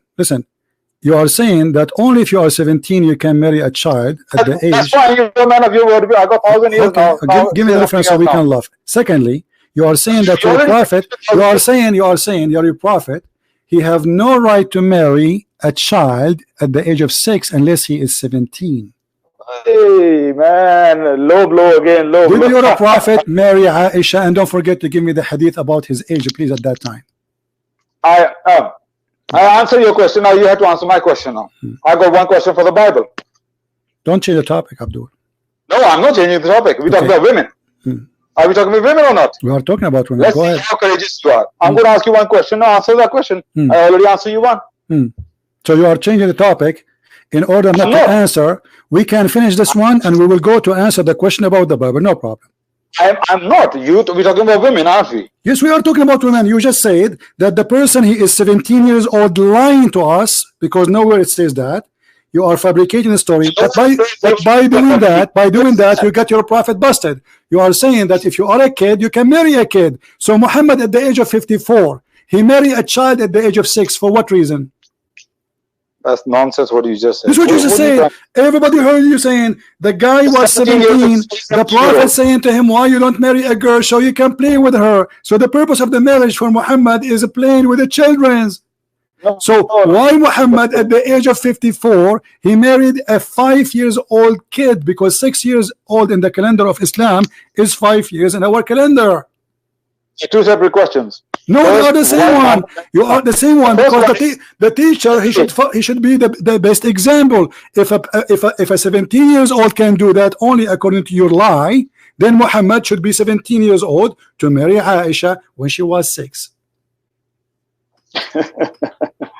Okay, first of all, first question is 17-year-old can marry 17-year-old in Islam? Yes, of course. He did not say to him, don't lie. He said a young girl, a young child, a young girl, and the purpose is to play with her. That means she is not mature.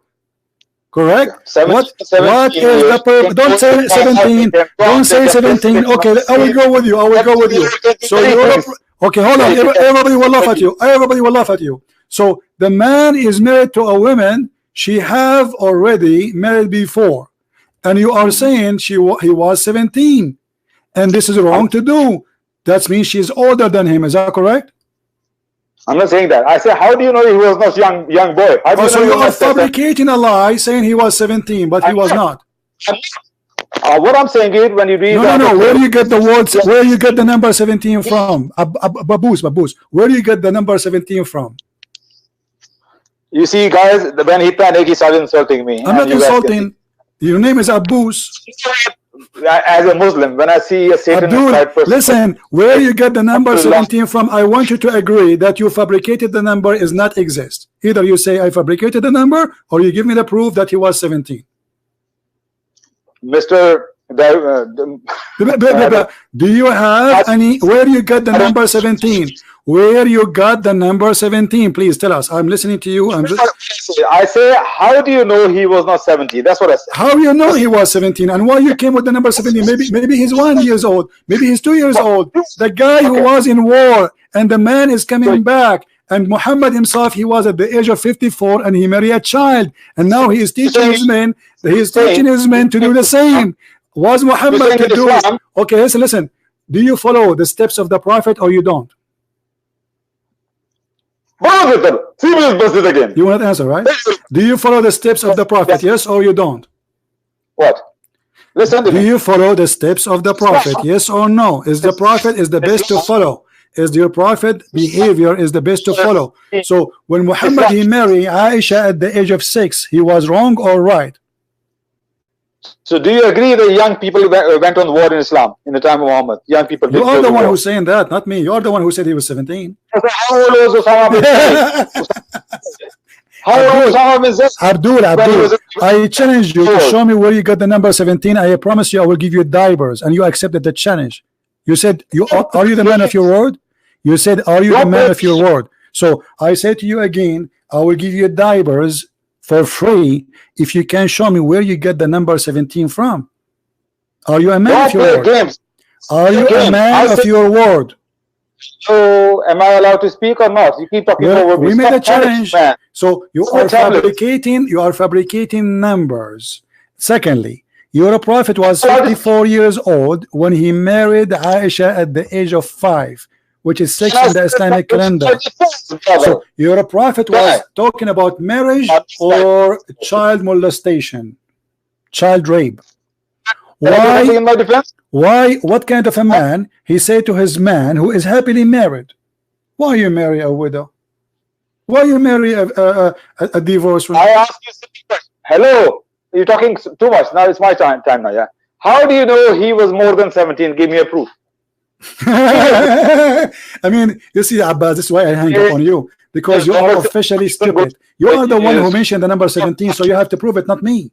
He's a man. Oh, I know. Listen, you are the one who mentioned the number 17, so it is your duty to give me the proof. Otherwise, you are fabricating things that does not exist. You are a fool, Abbas, literally. Now, I'm repeating again. Can you prove to me the age of this person? Secondly, if he was 17, as you said, which you cannot prove, because you are a liar, that's mean that if you are 17, you can marry a young girl. But if you are 54, can you marry a young girl or you cannot? You see, every time I speak, you talk over me. So I don't know what because I have to repeat the question 1 million times, and yet you are trying your best to avoid to answer. So are you going to answer or not? How many times I need to repeat the question? If a man is 17, according to you, he can marry a younger child. Can a man who is 54 years old marry a child? Yes or no? The first question you asked me about the 17-year-old. Why did I say he was 17 I did not ask you about 17 years old. You are the one who mentioned 17 number, not me. You're asking me why did you say 17? Can you prove it? You didn't say that. Yes. Yeah, okay. Now question is, I never say he was 17. I say, how do you know he was not 17? So okay, it doesn't matter now. You are the one who mentioned number 17, so you stuck with it. So I will go with you. Let us say he was 17. No, you are the one who's trying to give me a reasoning why he can marry a child.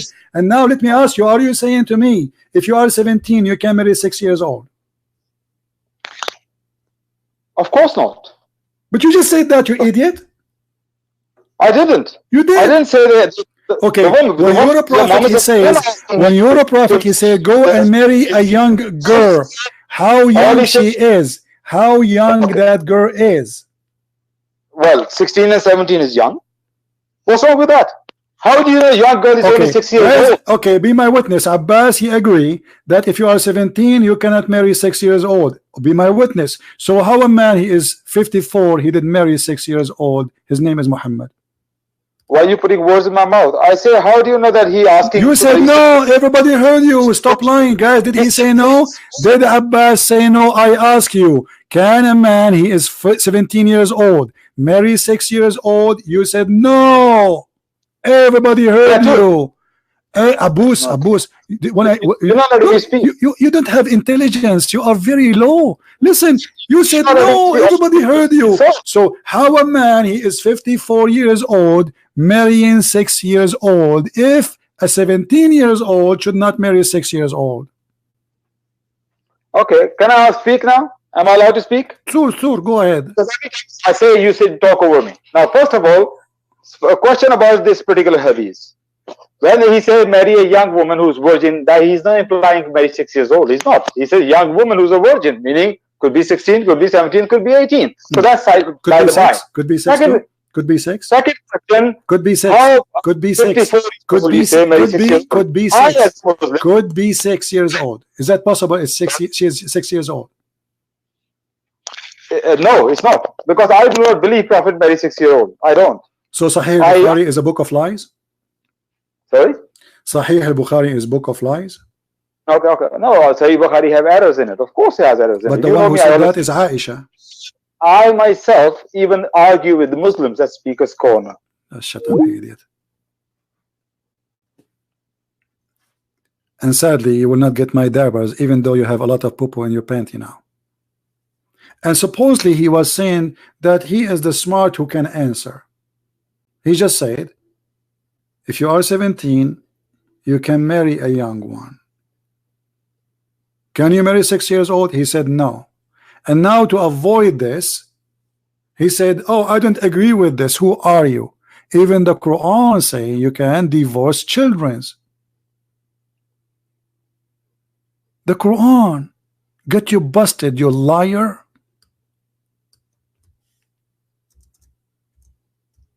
The Quran speaking about divorcing females who never have their period yet because they are so young. Always run like a coward. Why? They are because they are so young. Is that true that the Quran says teaching you about divorcing children? Yes or no?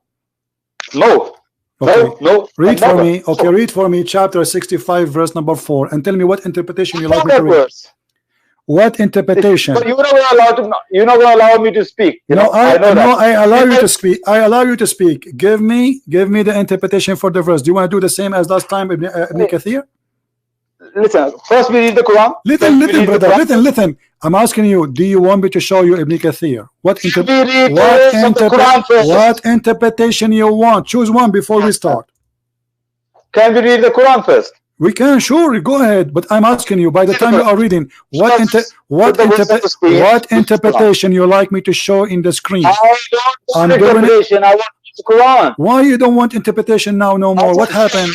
Let's read the Quran first. Why you don't want? Why? Okay, what the problem with showing interpretation too? You see, you Muslim, you try to give interpretation for our Bible and unfair. We are showing you your interpretation, still you are saying unfair. So what we should do now? So what interpretation? Listen. You don't speak Arabic, so you cannot explain the Quran, can you? Yeah, give me a go.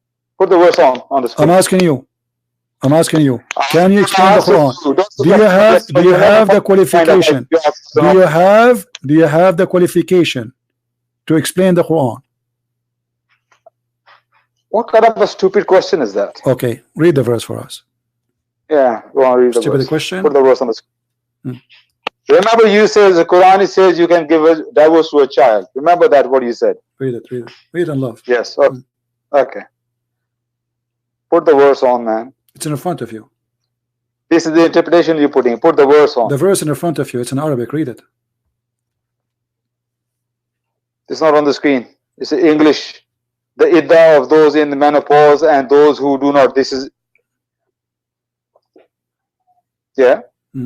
Does it say that those are some young women, children who didn't have menstruation yet? Where does it say? Where does it say children? Okay, it says here. Show me the Arabic word which says children. Oh, it's not in Arabic. Show me the Arabic word where it says children. It says, I'll give you 10,000 years. Okay, here we go. It's in front of me. Wallati lam yahidna. They are children. What? So hang on a minute. What was the word children here? Wallati lam yahidna. It is females. They never have menstruation because they are so young.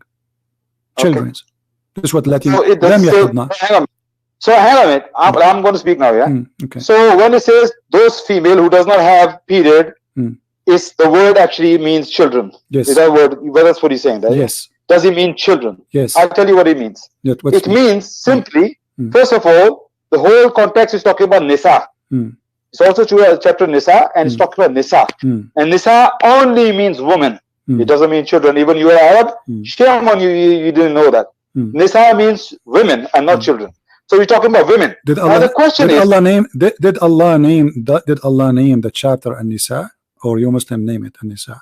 Nisa means women in Arabic. Yes or no? Nisa is the kind. The Rijal is the kind, which means male and female. Okay, let us see who is lying here. Why we don't read the interpretation? Why we don't read the interpretation? Is that okay? Is that okay, my friend? Okay, let us see. No, you don't want me to read, because that will show they are children.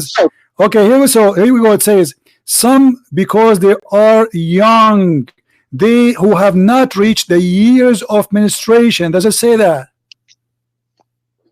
Oh, Allah, give me strength to talking to this evil inspired man. I'm just doing it. Yes or no? You said that this word does not mean a children. This is Ibn Kathir, your boss, the one you keep saying to me, read Ibn Kathir. He is saying who have not reached the years of menstruation. Yes or no? I'm only doing for the sake of people who are listening to you. You are doing nothing. We are laughing at you. Why you are not reading? Okay, so are you saying Ibn Kathir is a stupid and he is a liar? If you're not going to give me 1 minute, I'm going to hang up right now. I'm giving you 10 minutes. You are not repeating. And the question is, Ibn Kathir lying by saying, listen, I don't care you hang up or not, people are laughing at you. Hit the ground with your foot like a kid and run away. I'm not going to talk to you no more. I'm going to leave. Okay, leave. But you cannot answer because I'm getting you busted. It's in front of you. It says, the young one who have not reached the years of menstruation. What does that mean? 1 minute without interruption, Go then ahead. we can answer whatever question. Okay, go read. Okay, 1 minute without interruption. Now this verse is talking about, and those people who has not reached menstruation yet. So then before that it says nisa. So we as a human being, logical human being, reasonable, we say, what kind of a nisa is those that do not reach menstruation? Then we find out, we know there are people who have the condition called pneumonia. Pneumonia is a condition when a woman even reach the age of 25, they never have menstruation. They have a problem with their menstruation. So Quran is addressing those kind of women, even they are adults, but they did not reach menstruation. So for them, when you give divorce, they are women, but they do not have menstruation. Abbas, then I listen to you. Abbas, you didn't give me a minute. I listen to you. I challenge you to show me one scholar agree with you. Just one scholar agree with you in the whole Islamic world. CP, listen, you won. Yeah, I have to go. Abbas, you're stupid. Why you're running? Show me one scholar agree with you. Coward, you see? He is fabricating a meaning just to cover up the satanic verses of Muhammad. Not a single Muslim believe in the crap he gave me. This is the truth. It's in the front of you. It says they are young, who did not reach the age of menstruation. What does that mean? They are children. Divorcing, not marrying. We are talking about divorcing them. So now we are divorcing them. Still they don't have menstruation yet because they are young. Do you see it? So the coward, all of them, they do the same. They try to give their own fabrication to hide and to cover up to the satanic teaching of Muhammad. Deceiving a man, trying to force him to marry a child. So the first fabrication, he said he was 17. We asked him, where do you get this from? He said, I'm saying, how you know he is not 17? And then I asked him, can a man at the age of 17 marry 6 years old? He said no. So how Muhammad married 6 years old? He said he don't agree with it, but this is authentic. Now we are talking about Quran, and those who never have their period, talking about what? Divorcing them. Why they don't have their period? All Muslims around the earth, including Muhammad, agree it's about young females.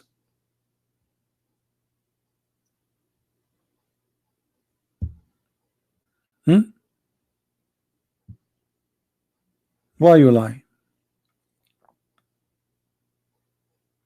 Let us see different interpretation. Maybe this one is stupid. Maybe different interpretation would do better.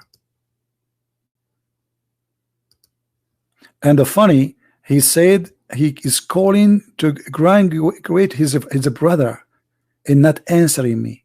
But he did the same. He ran away and he hung up.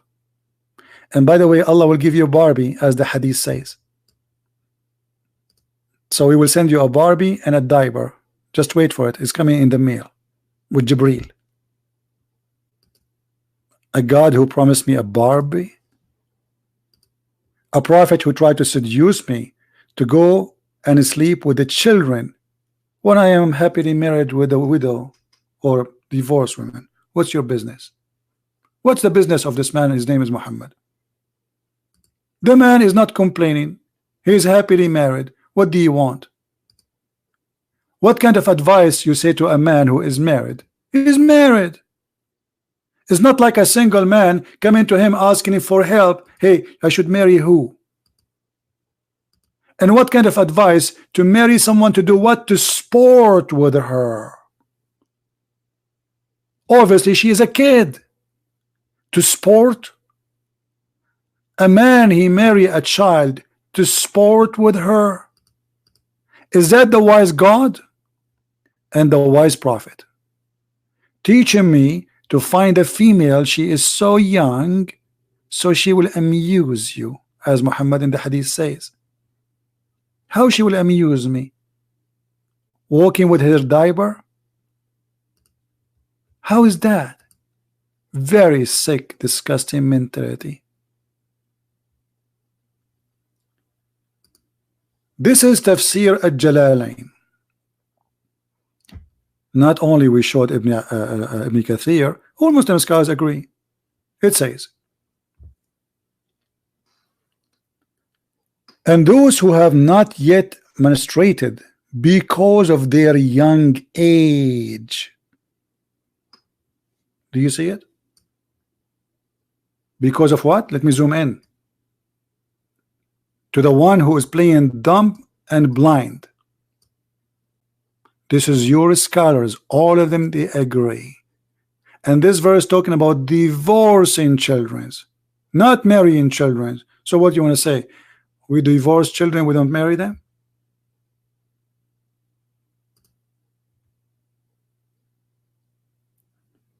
Do you see how we got them busted?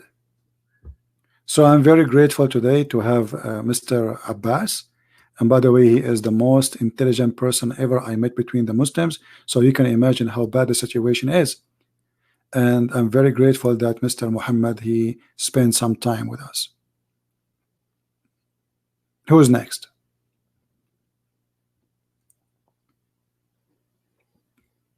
Who is next?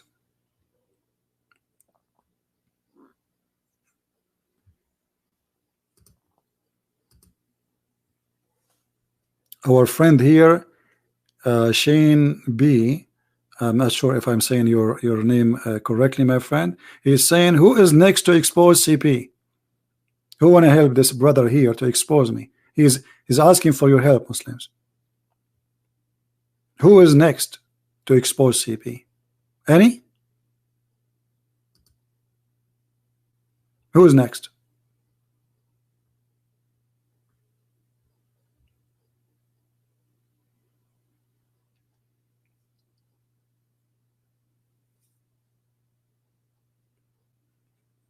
Anyone? Mr. Hassan, he can call me, no problem. Give me your ID, Mr. Hassan. I will be happy to call you.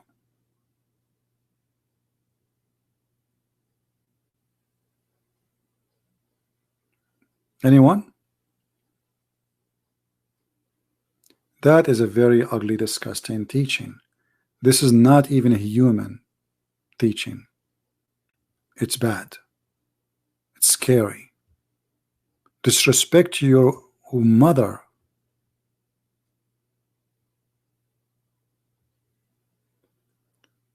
Yeah, but he have to give me his ID in Skype so to call him.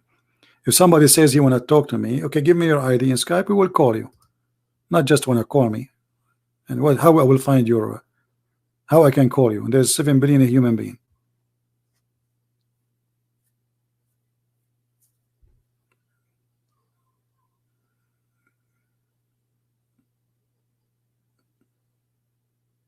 My book is going to be out soon. We gave the book for some people to read it to be sure that the translation, you know, like the translator, he might miss a point or something. So they are reading it, you know, to be sure. And I hope in a few days, by the coming week, you will have it all for free. We keep our promise, don't worry. I will give my book, Quran and Science in Depth, in the Basha language, in the Indonesian language, in a few days from now, and it's totally as a gift from me for all the people of Indonesia, with my love to them, Muslims and Christians. And let us see how many Muslims will stay Muslims after they read it. Anyone?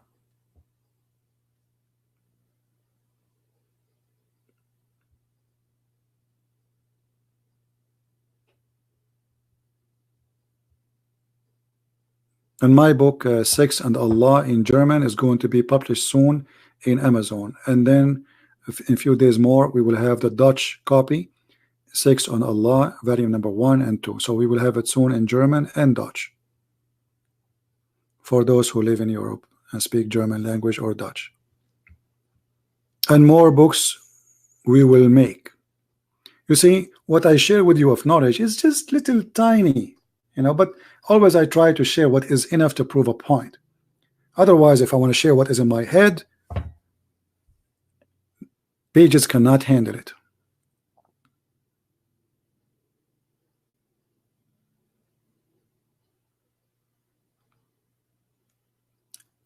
How many of us today will learn something new? Let us see if you guys we are learning something new.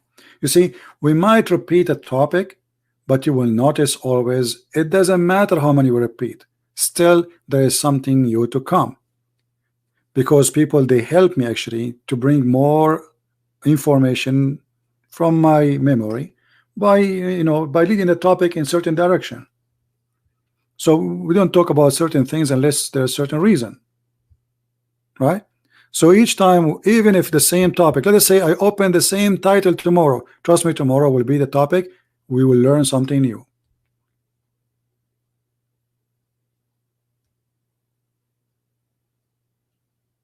No matter, my friend, is if you are living in Indonesia or not, all Indonesian people will get it for free. We'll post a link for it in the internet and people can have it. Just have patience. This is only for the Basha language, the Indonesian language. Guys, you are saying to me, call Hassan. Where is his ID? Stop doing that.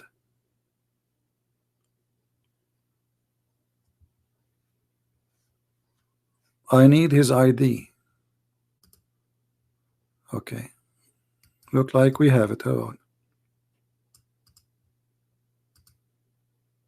Oh, I can't. I did not see it. Sorry. I have, like, for me, the software I'm using for the broadcast make this the text speed very fast. Okay, Mr. Hassan, I just text you, please. Go ahead and answer me.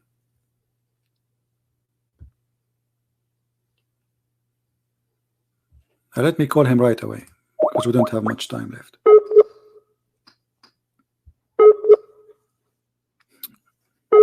Connect your phone to the internet, Hassan. He is not online. It says he is not online. So all this drama for what? The guy is not even online.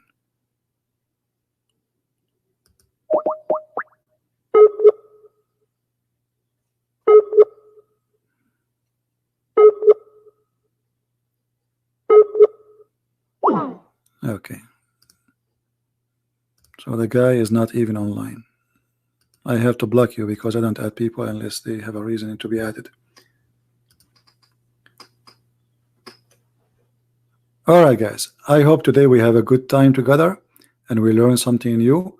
Please leave in the comment if you have like a special request to talk about a certain topic, and if something we did not maybe speak about or cover, I will be happy to take it. And all Muslims, doesn't matter how big they are, sheikhs, scholars, for sure we prefer those who claim to be like big deal, big shot with long beard, because the longer the beard is the easier to grab them. So I really encourage the big beard one to call me. It's the best. And we have a list of big beard people who debated me already, and we have their debate in my page. You can watch it. Some of them, not all of them. All right. So anyway, I want to say thank you guys for being here.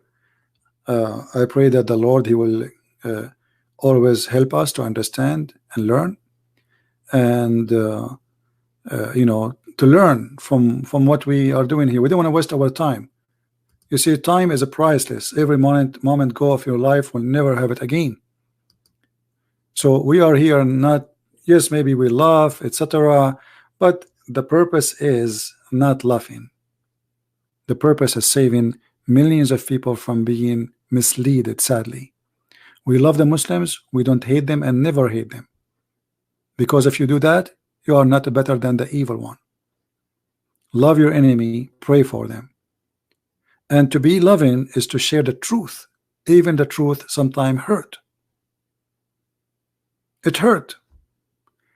The only way not to hurt somebody's feeling is by being a liar, not to tell him what is wrong. And those who loves you is the one who tell you what's wrong. The one who don't want you to be better, they will tell you, okay, you're very fine. You walk in the street and you have some dirt in your clothes or something wrong. All those who don't care for you, they will not tell you what's wrong. Only the person who really care for you. He say, listen, you have something here in your clothes. Oh, you know, maybe your zipper is open. Your t-shirt have a dirt from a bird. And this is for something simple. What about going to hell or to heaven? Or believing in such a stupid cult, like affecting our life, like violence and beating women and killing people? That's way more than something in your clothing. So thank you guys for being here. May the Lord bless you, and until we see you again soon. Christ is Lord, Islam is false. And thank you very much. Take care.